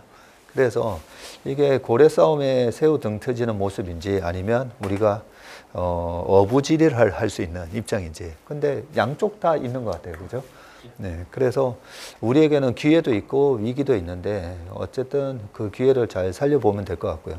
또 아까 신 대표님이 얘기하셨던 것 중에 하나가 중국이 거대한 공장 역할을 해주다가 저렴한 공산품을 만들어서 전 세계가 페드가 뿌린 돈에 의해서 인플레이션이 막 올 수 있는 상황을 중국이 저렴한 공산품으로 딱 해서 디플레이션화 시키면서 중화시키는 그런 역할을 해줬는데 지금은 어느 나라도 무시할 수 있는 거대한 소비 대국이 된 거잖아요. 네, 그런 측면에서는 그런 불편한 지금 불안한 해빙 모드가 어쨌든 거대한 소비 대국이 다시 잠을 깨는 그런 모습이고요. 그 기술적으로 패권을 노리면서 우리나라의 그런 기술이라든지 우리나라 기업을 이용을 안 할 수가 없다라고 생각합니다. 그래서 조금 뭐 정치적인 얘기까지 하면 너무 길어질 것 같긴 한데 중국이 5년 동안 시진핑 주석이 어떻게 보면 10년 하고 보통 보면 10년 하고 그 다음에 격대 지정이라고 해가지고 그 전 주석이 다음 주석이 누가 될 건지를 지정을 해주잖아요. 그 등소평의 유언을 시진핑이 깨버린 거잖아요. 그래서 어떻게 보면 장기 독재 모드로 가기 위해서 그런 무리수를 두고 5년 동안 억압 정치를 했다면 지금은 내가 이렇게 15년 동안 이렇게 장기 집권을 하니까 봐봐 경기가 좋아졌잖아. 인민들 살기 좋지. 예, 이걸 원하는 게 시 주석이기 때문에 그래서 저는 중국의 소비가 다시 시작된다라고 보고 있습니다. 그래서 2015년도가 보면 오자가 걸린 해가 중국 모멘텀이 있다라고 했는데 2005년도는 인프라 사이클이었고요. 2015년도는 중국의 소비 사이클이었고 그래서 우리나라도 물밀듯이 들어오는 요크 때문에 그때 마스크팩 회사, 화장품 회사가 날아갔었던 거거든요. 그래서 저는 이번에도 거의 비슷한 소비 모멘텀이 우리나라에도 있지 않을까라고 생각하기 때문에 이런 불안한 해빙을 위기로 볼 게 아니라 오히려 기회의 시각으로 쳐다보면 이 중국 모멘텀이 내년까지 우리 시장에 크게 영향을 줄 것 같고요. 그 부분에 있어서 제가 또 신 대표님한테 질문을 좀 하나 네, 하고 싶은 게 좋습니다. 있습니다. 진행자시네. 네, 너무 좋은데요. 진행자가 아니라 제가 약간 뭐 대선 토론 온 것 같아요. 좋습니다. 네. 그 신 대표님한테 제가 여쭤보고 싶은 게 워낙 이제 중국 전문가셔서 제가 오면서도 꼭 여쭤보려고 했던 거 부분이 지금 이게 우리가 2015년이냐 2005년이냐가 되게 중요하거든요. 2015년도에는 또 후광통이 있었어요. 그래서 후광통 보면서 상해 지수가 2000에서 5100까지 갈 때 와 후광통 하면서 쫓아갔다가는 다시 다 토해냈었죠. 그래서 그게 2015년의 모멘텀인지 아니면 2005년대는 어땠었냐면 우리나라 증시가 아까 코스피 54%, 코스닥이 85% 올랐는데 2006년에도 우리나라 증시는 올랐고요. 2007년에도 올랐어요. 그래서 2003, 4, 5, 6, 7 그렇게 코스피가 연속 양봉을 낼 수 있었던 이유는 중국의 GDP 성장률이 2004년, 5년, 6년, 7년도 전부 다 GDP 성장률이 10%가 넘었어요. 그래서 2007년과 같은 경우에는 중국의 GDP가 14.2%가 나오거든요. 그래서 내년 하반기를 약간의 테크라든지 이런 부분에 약간 우리가 조심해야 되는 국면이라고 보는데 방어적인 수단으로 우리가 내년에 중국 주식으로 도망가 있는 거는 어떤가? 네, 그런 생각이 드는데 그렇게 도망가 있으려면 뭐가 전제가 돼야 되냐면 위안화가 강세로 가야 돼요. 네, 근데 지금도 아직까지 위안화가 7.11 정도로 그동안에 보면 달러 인덱스가 떨어지면서 그 달러 인덱스를 구성하고 있는 다른 비달러 통화들이 다 달러 대비 강세로 갔거든요. 근데 위안화는 여전히 7.1에서 이러고 있다는 거죠. 그리고 그러다 보니까 우리나라 환율도 생각보다 안 떨어졌어요. 그래서 저는 내년, 내후년 시장이 정말 강세장, 제가 바라는 그 강세장이 오려면 일단은 중국이 2005년, 6년, 7년과 같은 그런 10% 성장은 아니더라도 성장이 좀 매력적으로 나와야 된다. 상대적으로 매력적으로 나올 수 있는가? 예, 그 부분을 여쭤보고 싶고, 그래서 위안화 환율은 어느 정도까지 강세를 갈 수 있는가? 예, 그게 좀 궁금합니다. 예, 2005년이나 2015년이나 질문하셨는데 저는 둘 다 아니다라고 말씀드리고 싶고요. 지금은 2025년이고 지금 중국이 보는 것은 새로운 구조적인 면을 만들어서 지금까지 없던 그런 경기 사이클, 경제 사이클을 돌리겠다는 그런 경제 전략, 정책이라고 저는 이해를 하고 있습니다. 그것에 이제 왜 그러면 우리가 중국을 더 다르게 또는 앞으로 조금 더 좋게 봐야 되느냐?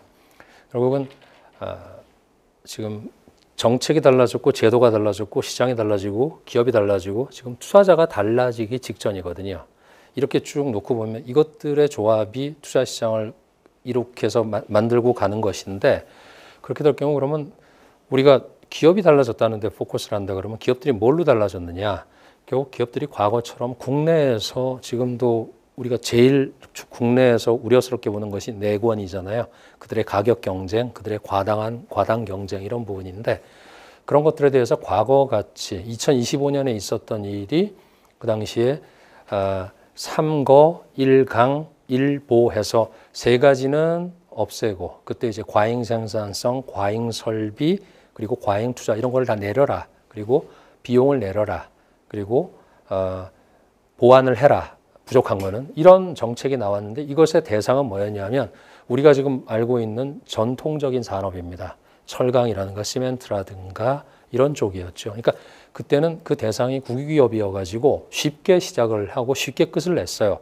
그것이 이제 2015년에 주식장이 폭락했음에도 불구하고 중국의 구조조정이 전후에 있었고 그 뒤에 몇 년을 가면서 금방 또 리커버리를 하는 그런 2017년, 18년 리커버리를 하는 계기가 됐는데, 그때랑은 지금 시장도 다르고 기업들의 리액션도 달라진 것이, 기업들은 지금 AI를 장착을 하고 그리고 자본시장에서 M&A를 엄청나게 하고 있습니다.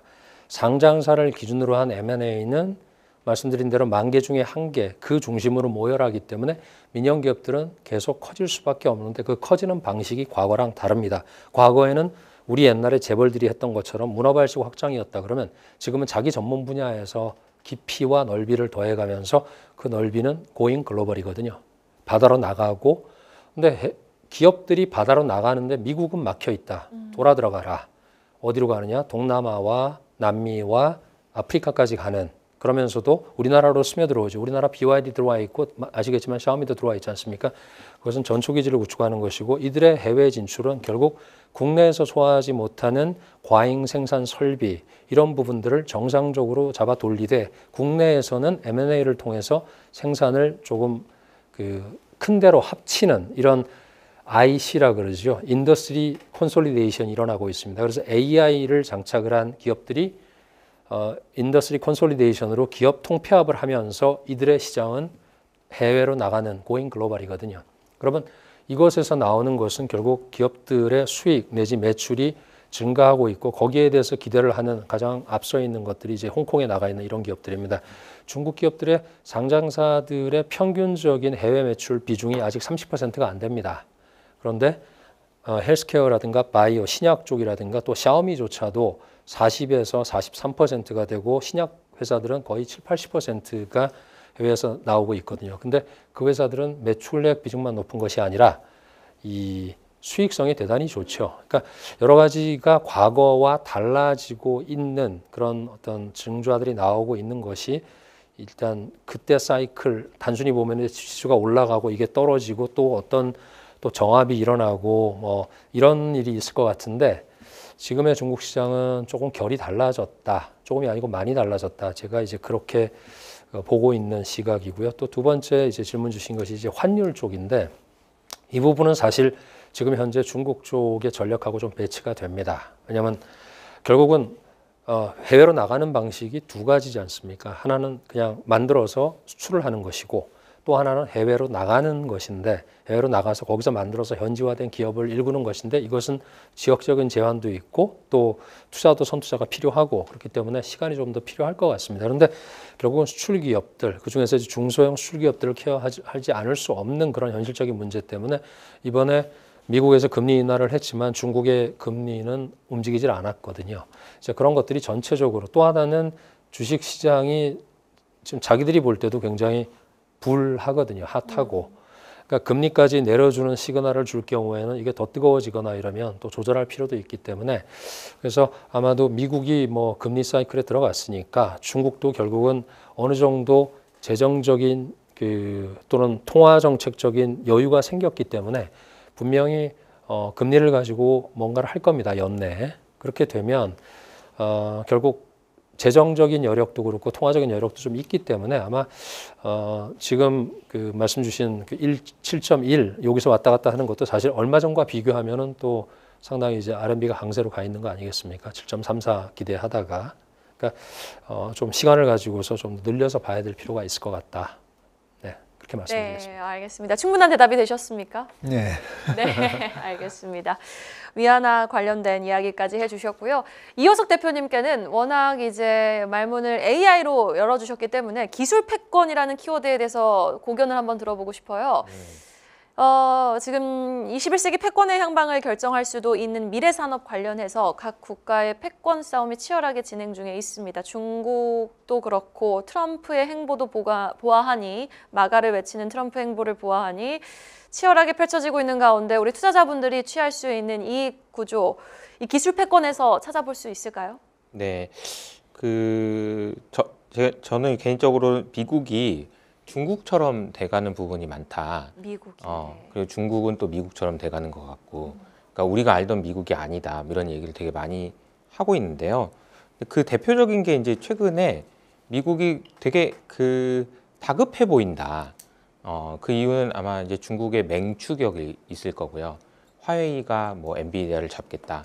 뭐 지금 뭐 제조와 관련돼서는 중국을 따라잡기가 매우 어려운 지경까지 와 있는 상황이기 때문에 무슨 행동을 하냐면은 국유화에 가까운 그러니까 예를 들자면은 인텔의 지분을 산다든지 인텔의 지분을 사라고 엔비디아의 젠슨 황의 팔을 꺾는다든지 뭐 이런 행동들을 하고 있다는 거죠. MP 머티리얼이 지분을 산다든지 이게 뭐냐면은 중국한테 하려고 하는데 안 되니까 정부가 돈을 써서라도 뭔가를 하겠다라는 거예요. 이게 과거에는 예상하기 좀 어려운 거죠. 그러니까 그 부분을 우리가 해석을 할 때 중국의 위협이 상당하구나라고 해석을 하는 게 맞다라는 거죠.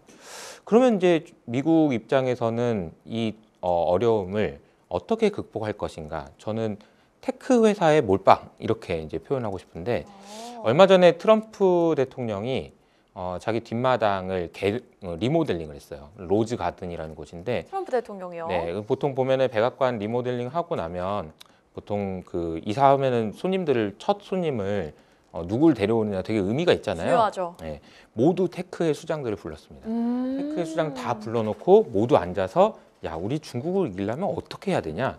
AI 데이터에서 얼마나 필요한 거야? 그러니까 그러면 에너지는 어떻게, 전력 어떻게 빨리빨리 이런 얘기를 했다는 거죠.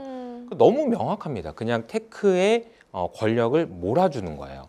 제가 얼마 전에 나왔던 그 지니어스 법안에 대해서 많은 관심을 가질 텐데 그때 이제 크립토 3법이 있었어요. 지니어스 법안, 스테이블 코인과 관련된 법안뿐만 아니라 클라리티 법안이라는 게 있어요. 이 법안은 어떤 법안이냐면요. SEC 너네는 빠져 이 법안이에요. CFTC한테 모든 권한을 위임합니다. 그 얘기는 SEC는 금융 권력의 상징이거든요. CFTC는 테크 권력이고요. 스테이블 코인 테크 회사한테 하도록 내버려둬라는 이야기입니다. 거기다 더 놀라운 사실은 안티 CBDC 법이라는 게 있어요. 이건 또 뭐냐면은 연준 니네 CBDC 할 생각도 하지 마 이거예요. 그러니까 금융 권력의 힘을 쫙 빼놓는 거고요. 그리고 테크 권력에다 힘을 몰아주는 겁니다. 이 이유는 명확해요. 중국한테 이기기 위해서는 테크에 힘을 실어주지 않는다면 안 된다라는 생각인 거죠. 기술 패권이라는 것은 결국은 미국과 중국에서의 이 경쟁 구도에서 핵심이고요. 이것을 하기 위해서는 뭐든 다 해줘야 된다는 겁니다. 규제 다 완화해주고요. 필요한 거 있으면 다 해주고요. 투자할 거 있으면 해주고요. 다 해주고 있는 상황이다. 이제 이런 상황이라면 우리가 이제 조심해야 될 것은 사실 이렇게 되면 이제 버블로 가는 그런 분위기가 나올 수도 있어요. 그런데 저는 조심해야 될 건 의외로 이런 미국 내의 권력 싸움이 예상하지 못한 리스크로 확산될 수 있는 가능성? 요건 좀 조심해야 된다라고 생각을 합니다. 미국 내부에서요. 네, 그러니까 이제 뭐 내전까지는 아니겠지만 금융 권력 입장에서 이게 좀 너무하거든요. 예, 이게 이제 연준을 때리는 트럼프를 보면 이건 좀 너무하거든요. 그래서 이제 여러 가지 이야기들 중에서 혹시라도 생길 수 있는 내년이 이제 미국이 250주년인데 250주년 행사를 백악관에서 7월 달에 한다고 합니다. 네. 근데 그때 UFC 행사를 백악관에서 한다고 난장판이 된다는 거죠. UFC요? 네, UFC 경기를 백악관에서 한다고 합니다. 왜 그거 하는지 트럼프 친구라고 해요. 그래서 한다는데, 근데 이게 내년에는 이제 중간 선거도 있고, 아까 제가 말씀드렸던 권력의 이동이 아주 강하게 있었기 때문에 여기서 나오는 그런 불확실성 이런 부분들이 혹시나 생길 수 있는 리스크라고 생각을 하지만 지금 현재의 구도상으로는 테크로의 몰빵이다. 이 부분이 아마 주가나 가격에도 가치에도 많이 반영이 될 가능성이 크다. 이렇게 생각을 합니다. 네, 알겠습니다. AI 버블론이 지금 일고 있는 이 시점에서 우리 이호석 대표님은 AI의 시대가 본격적인 타이밍이 왔고 AI에 관련해서 대투자 시대가 열렸으니 기술 패권 경쟁 구도가 가속화되는 이 시점에서는 반드시 우리가 이익 구조를 취해 볼 수 있는 상황이 펼쳐질 수 있는데 다만 중요하게 봐야 될 것은 이제 미국 내부에서 연준 관련한 지금 연준의 독립성 관련해서도 문제가 대두되고 있는 가운데 관련해서 미국 내부에서 좀 시끄러운 소리가 또 리스키한 요인이 될 수도 있겠다라는 말씀을 해주셨습니다.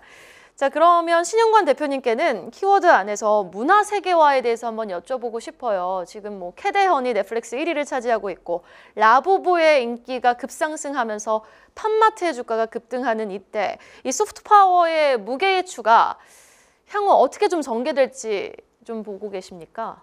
네, 뭐 중국 쪽의 라부부 말씀을 하셨으니까 팜마트.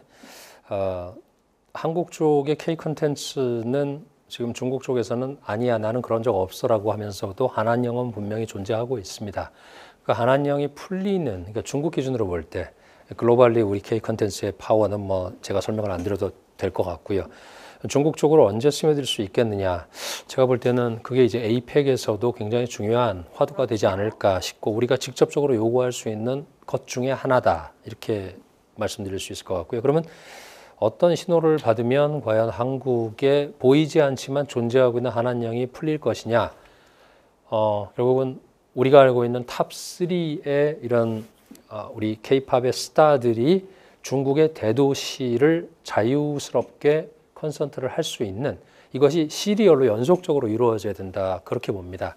그러니까 한 팀이 또는 뭐 탑5도 안 되는 이런 친구가 가서 사이닝을 하고 이런 것은 지금 간헐적으로 이루어지고 있거든요.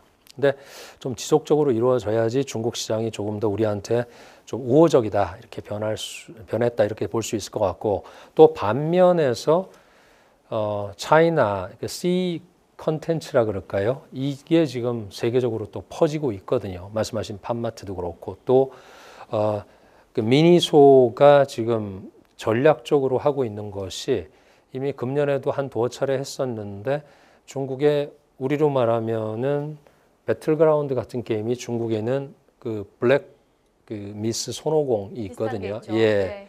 그것이 해외로 나갈 때 어떻게 나가느냐? 지금 우리처럼 외롭게 기업이 나가지 않습니다. 이것은 굉장히 거기서는 팀을 짜서 나가는 것이 이제 앞으로 민영 기업들이 해외 진출하는 방안인데 그것이 컨텐츠에서도 보여집니다. 컬처 쪽을 그렇게 나가고 있는데 미니소가 전 세계 7,000개 매장에다가 손오공의 이 캐리커처라든가 또는 인형 같은 거를 피규어를 다 갖다 놓고 네. 동시다발적으로 가서 만들고 있는데 이게 이제 IP라고 보면 회사 전략에 들어가 있는 것이 미니소가 100개의 중국 IPO를 해외에다가 같이 진출을 하겠다. 이게 이제 제가 말씀드린 아까 해외 진출 고잉 글로벌 전략의 하나입니다. 그렇듯이 중국은 지금 한두 가지가 아니라 영화도 그렇고 너자라는 영화도 들어보셨을 것이고 또 이런 피규어 같은 이런 친구들 그리고 뭐 크라잉 베이비라든가 이런 것들이 지금 굉장히 곳곳에 특히 동남아라든가 1대1로 국가변을 통해서 가더니 결국은 런던까지 가서도 지금 굉장히 잘 포지셔닝을 하고 있다는 평가를 내부적으로 하고 있거든요. 그러니까 그것을 돌이켜 보면 결국 이게 같은 동양에서 온 친구들이면 우리하고 좀 이렇게 부딪히는 면은 없을까 이런 부분을 좀 걱정해야 될 시기인 거는 같아요. 왜? 그쪽은 정말로 국가적으로 또는 산업이 전체가 움직이는 모양이 있거든요. 그러니까 단순하게 한 개별 기업의 접근이 아니라는 것이 제가 좀 보면서 걱정을 하고 있는 부분입니다. 자, 이제 뭐 한류 현상은 너무 우리가 익숙하게 듣고 있는 K 콘텐츠, 뭐 K 파워, K 소프트 파워에 대해서는 늘 익숙하게 듣고 있는 상황 속에서 우리 박세익 대표님은 문화 세계화에 대해서 지금 너무 위대하잖아요. 지금 한국의 캐대언이라든지 오징어 게임이라든지 이 소프트 파워의 힘에 대해서는 어떻게 생각하시는지요? 우리가 이 소프트 파워, 방금 말씀하셨던 그런 문화 콘텐츠가 눈에 보이지 않다 보니까 이게 어느 정도의 파급 효과가 있는지를 잘 모르거든요. 근데 이번에 캐대언만 보더라도 어마어마한 모멘텀이 생겼다라고 저는 보고 있습니다. 그동안에 우리 주식시장의 역사를 한번 이렇게 봤을 때 이 문화 콘텐츠가 생겼던 적이 언젠가 보면요. 대장금이 있었던 게 2003년 4년이에요. 그리고 그때 당시에 IT 버블이 깨지면서 미국의 주가가 한 14년 정도 쉬잖아요. 그죠? 2000년에 고점을 회복하는데 한 14년 걸리는데 그 와중에 그 자리를 메꿨던 부분은 바로 브릭스였었거든요.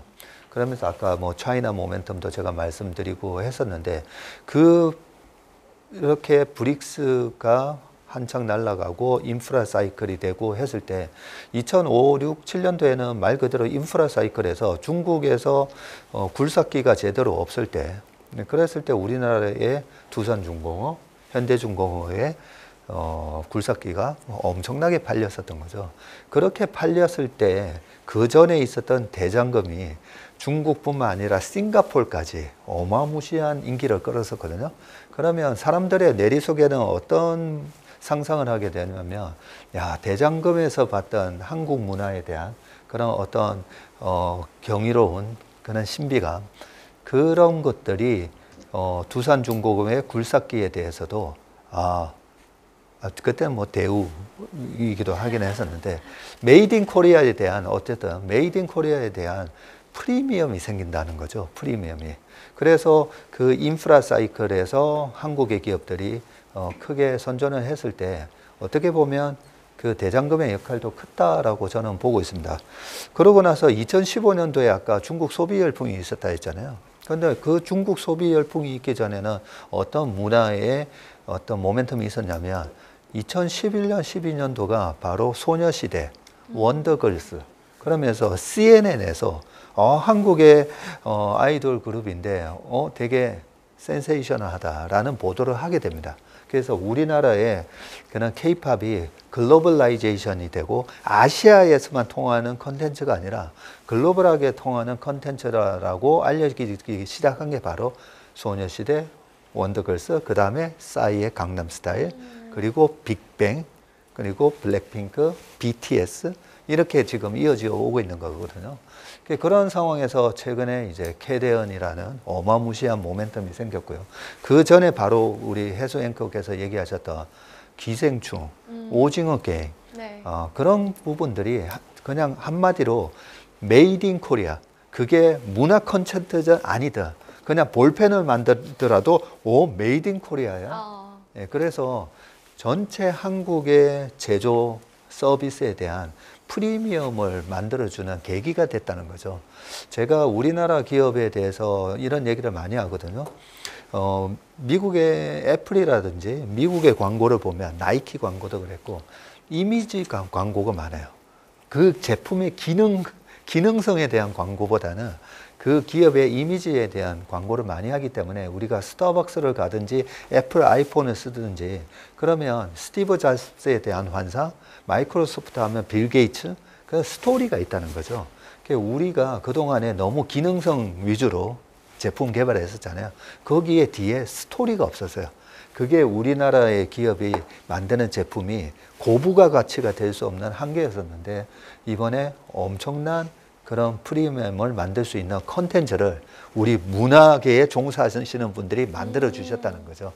네, 그렇기 때문에 저는 앞으로 최소한 3년 동안에는 거대한 모멘텀이 생겼다고 생각하고요. 그래서 이번에 뭐 캐대언을 비롯해서 그 전에 오징어 게임이나 뭐 기생충 이런 예술 문화계에 계신 분들한테 저는 정말 국가적으로 큰 표창을 해야 된다라는 생각을 하고 있기 때문에 이 문화의 힘이 대한민국의 메이드 인 코리아를 훨씬 더 이 프리미엄급 제품으로 우리가 돈을 더 받고 물건을 팔 수 있는 그런 모멘텀을 만들어줬다라고 저는 생각합니다. 네, 맞습니다. 스타벅스든 뭐 애플 아이폰이든 테슬라 자동차든 센티ment, 그러니까 감성을 파는 거잖아요. 근데 관련해서 한국의 감성도 이제 세계화가 확실히 되는 것 같아서 좀 뿌듯한 마음입니다.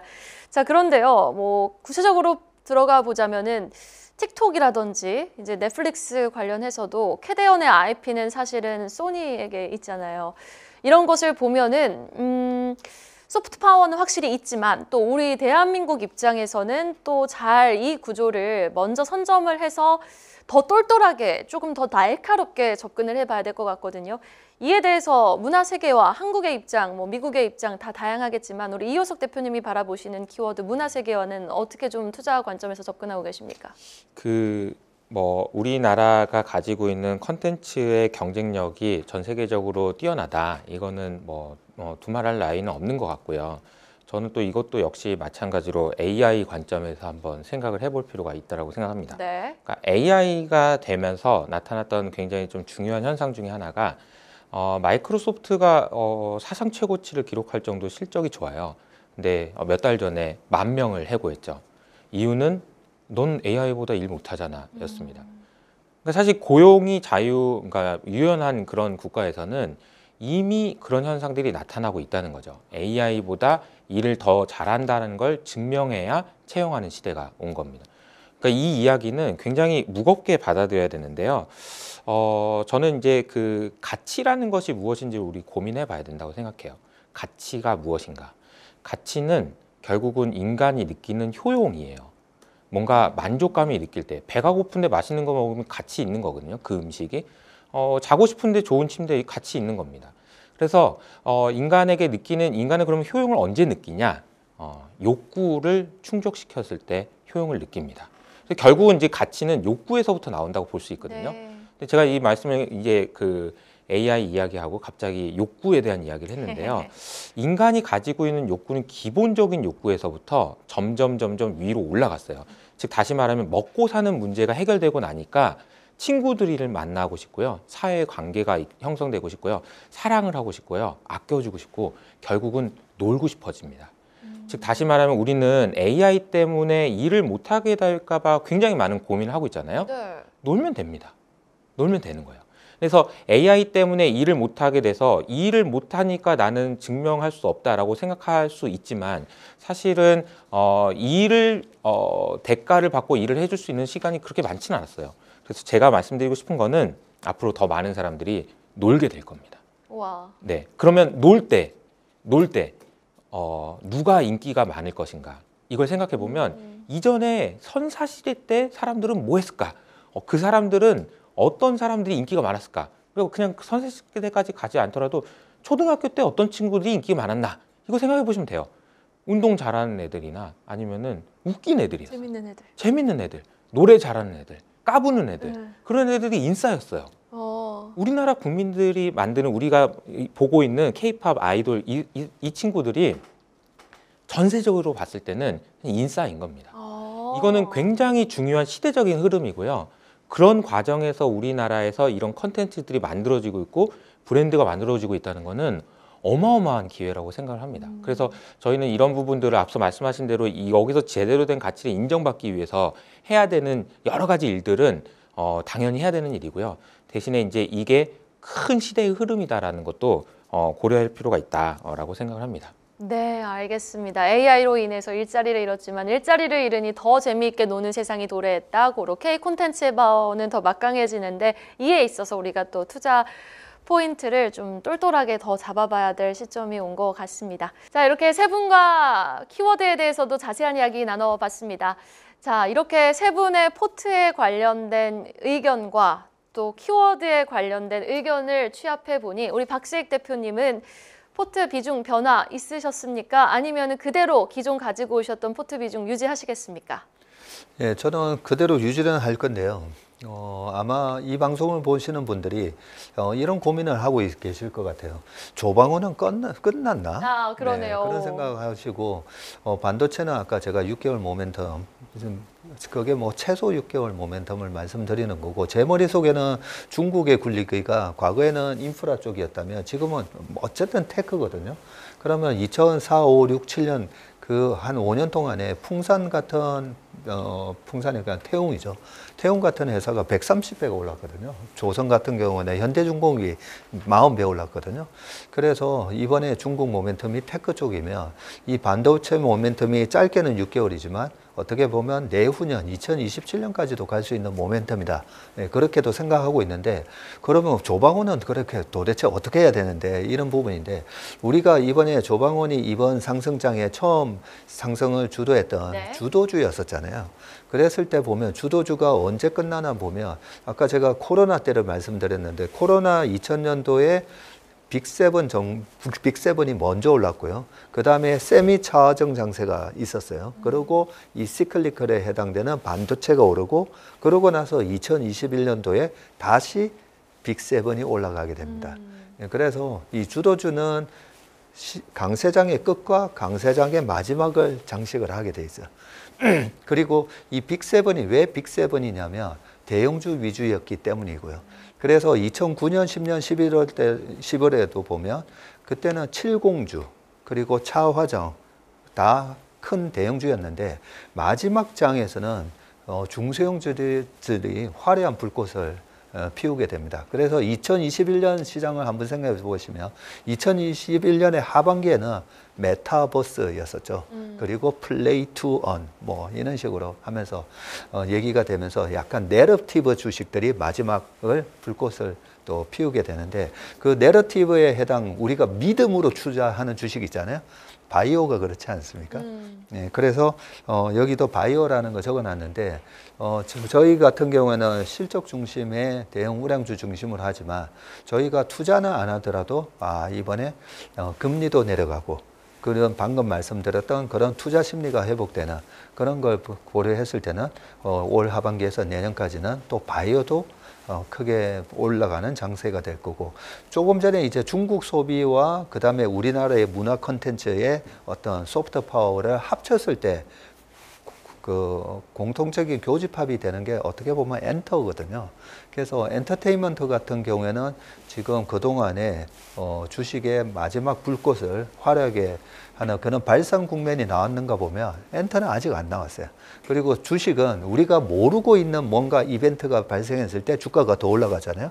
조선이 사이클로만 이번에 올라간 게 아니라 미국의 해군력 보관, 우리가 전혀 생각하지 못했던 성장 모멘텀이 붙으면서 조선이 한 번 더 랠리가 있었던 것처럼, 저는 우리나라 엔터, 우리나라의 소프트웨어에 관련된 부분들이 뭐 테크, 반도체도 마찬가지지만 우리가 생각하지 못했던 이번에 중국 모멘텀이 한 번 더 우리를 깜짝 놀라게 하지 않을까, 저는 그렇게 생각합니다. 네, 알겠습니다. 조방원 얘기가 한마디도 안 나와가지고 또 기존 주도주였던 우리 시장의 상승의 이제 초입 구간을 만들어줬던 기존 주도주가 마지막 또 불꽃이 될 수 있으니 조방원은 끝까지 긍정적으로 지켜보자라고 말씀해 주셨고요. 이호석 대표님은 포트의 변화가 좀 생기셨습니까? 아니면 유지하실 겁니까? 네, 저는 그 두 분 말씀을 들어보니까 생각이 좀 바뀐 부분이 있는데, 정말요? 포트폴리오의 비중을 바꾸겠다는 게 아니라 첫 번째로는 중국의 비중을 좀 높여야 되나? 뭐 이런 고민을 계속 네. 해봐야 될 것 같다는 생각이 좀 들었고요. 제가 이제 샤오미만 저는 투자를 하고 있는데 네. ETF도 소개해 주신 내용들을 감안해 가지고 기회가 될 때마다 조금 기회가 올지 모르겠지만 그런 생각을 좀 했고, 박세익 전무님 말씀 주신 거를 반영해서 그 내년 언젠가쯤에 또 이제 시장에 변화가 있을 수 있기 그럼요. 때문에 어떤 시점에서 어떤 변화가 있을지에 대해서 좀 더 면밀하게 체크를 해봐야 되겠다. 이런 생각을 좀 했습니다. 네, 알겠습니다. 신영관 대표님은 뭐 오늘 중국을 중심으로 말씀을 해주시긴 했지만 전반적으로 이제 포트 비중 두 분의 이제 비중 이야기를 들으셨을 때 중국 비중의 확대 전략에 대해서는 너무나 긍정적이신 거죠. 네. 뭐 제가 거기서 그냥 자료를 보는 게 아니라 저는 좀 전에 말씀하신 샤오미의 공장까지 다 들어가 본 그런 그러니까 기업을 저는 그냥 거기서 탐방을 하고 있습니다. 개인의 자격을 가지고도 갈 수 있는 뭐 그런 루트들이 좀 있기 때문에 그렇게 다니면서 제가 보는 것은 과거에 10년 전, 20년 전에 갔던 기업들과 제가 볼 때는 너무 달라졌다. 그게 이제 제가 이런 어떤 매크로 또 메조, 마이크로 다 보는 입장에서 계속 전달드리고 있는 겁니다. 그래서 아마도 이것이 이제 중국 속담에도 그런 말이 있거든요. 그러니까 봄에 강물이 녹을 건지는 그 강가에 노는 오리가 제일 잘한다. 이런 이제 중국어는 제가 말씀 안 드릴 텐데 그런 속담이 있는데 제가 그런 오리 같아요. 그러니까 작년에 9월 달에도 그 정책이 나오던 날 비행기를 타는데 제가 취소를 하려고 그랬습니다. 그 비행기를. 그러니까 그날 그 정책이 나오는 걸 보고 정말 현타가 오고 소름이 돋고 우리 이호석 대표님하고도 그런 얘기를 나눈 적이 있는데 그것이 틀리지 않았다는 것에 대해서 계속 저도 검증을 해가고 있거든요. 그러니까 그 정도로 혁신적인 정책이 나온다는 거는 우리가 눈여겨봐야 될 부분인데 그것에 대해서 우리가 너무 이제 중국 시장에 대해서는 실망도 많았고 또 속임도 많이 당했고 이런 아픔이 있죠. 근데 그런 거를 솔직히 엎어진 데서 일어나야 되지 않겠습니까? 그래서 이호석 대표님 말씀하신 대로 오늘 뭐 말씀을 듣고 저도 이제 조방원이라는 이런 전 사실 용어를 저는 한국 시장을 잘 안 보기 때문에 네. 왜냐면 거기서 살고 있으니까 맞다 들어본 것 같다 이런 느낌을 많이 배웠어요. 근데 또 효석 대표님도 말씀하시는 게 좀 이렇게 바꿔야 되나 포트를? 근데 저는 포트가 앞자리가 바뀌어도 내년에 또 뭐 구정 때 다시 한번 나오더라도 별로 그렇게 실망스럽지 않은 그런 결과를 보여줄 것 같은 그런 시장입니다. 네. 네, 알겠습니다. 여기까지 투자하면 딱 떠오르는 대한민국 세 분의 투자 인사이트, 또 한국, 미국, 중국으로 나눠서 좀 세부적으로 살펴봤는데요.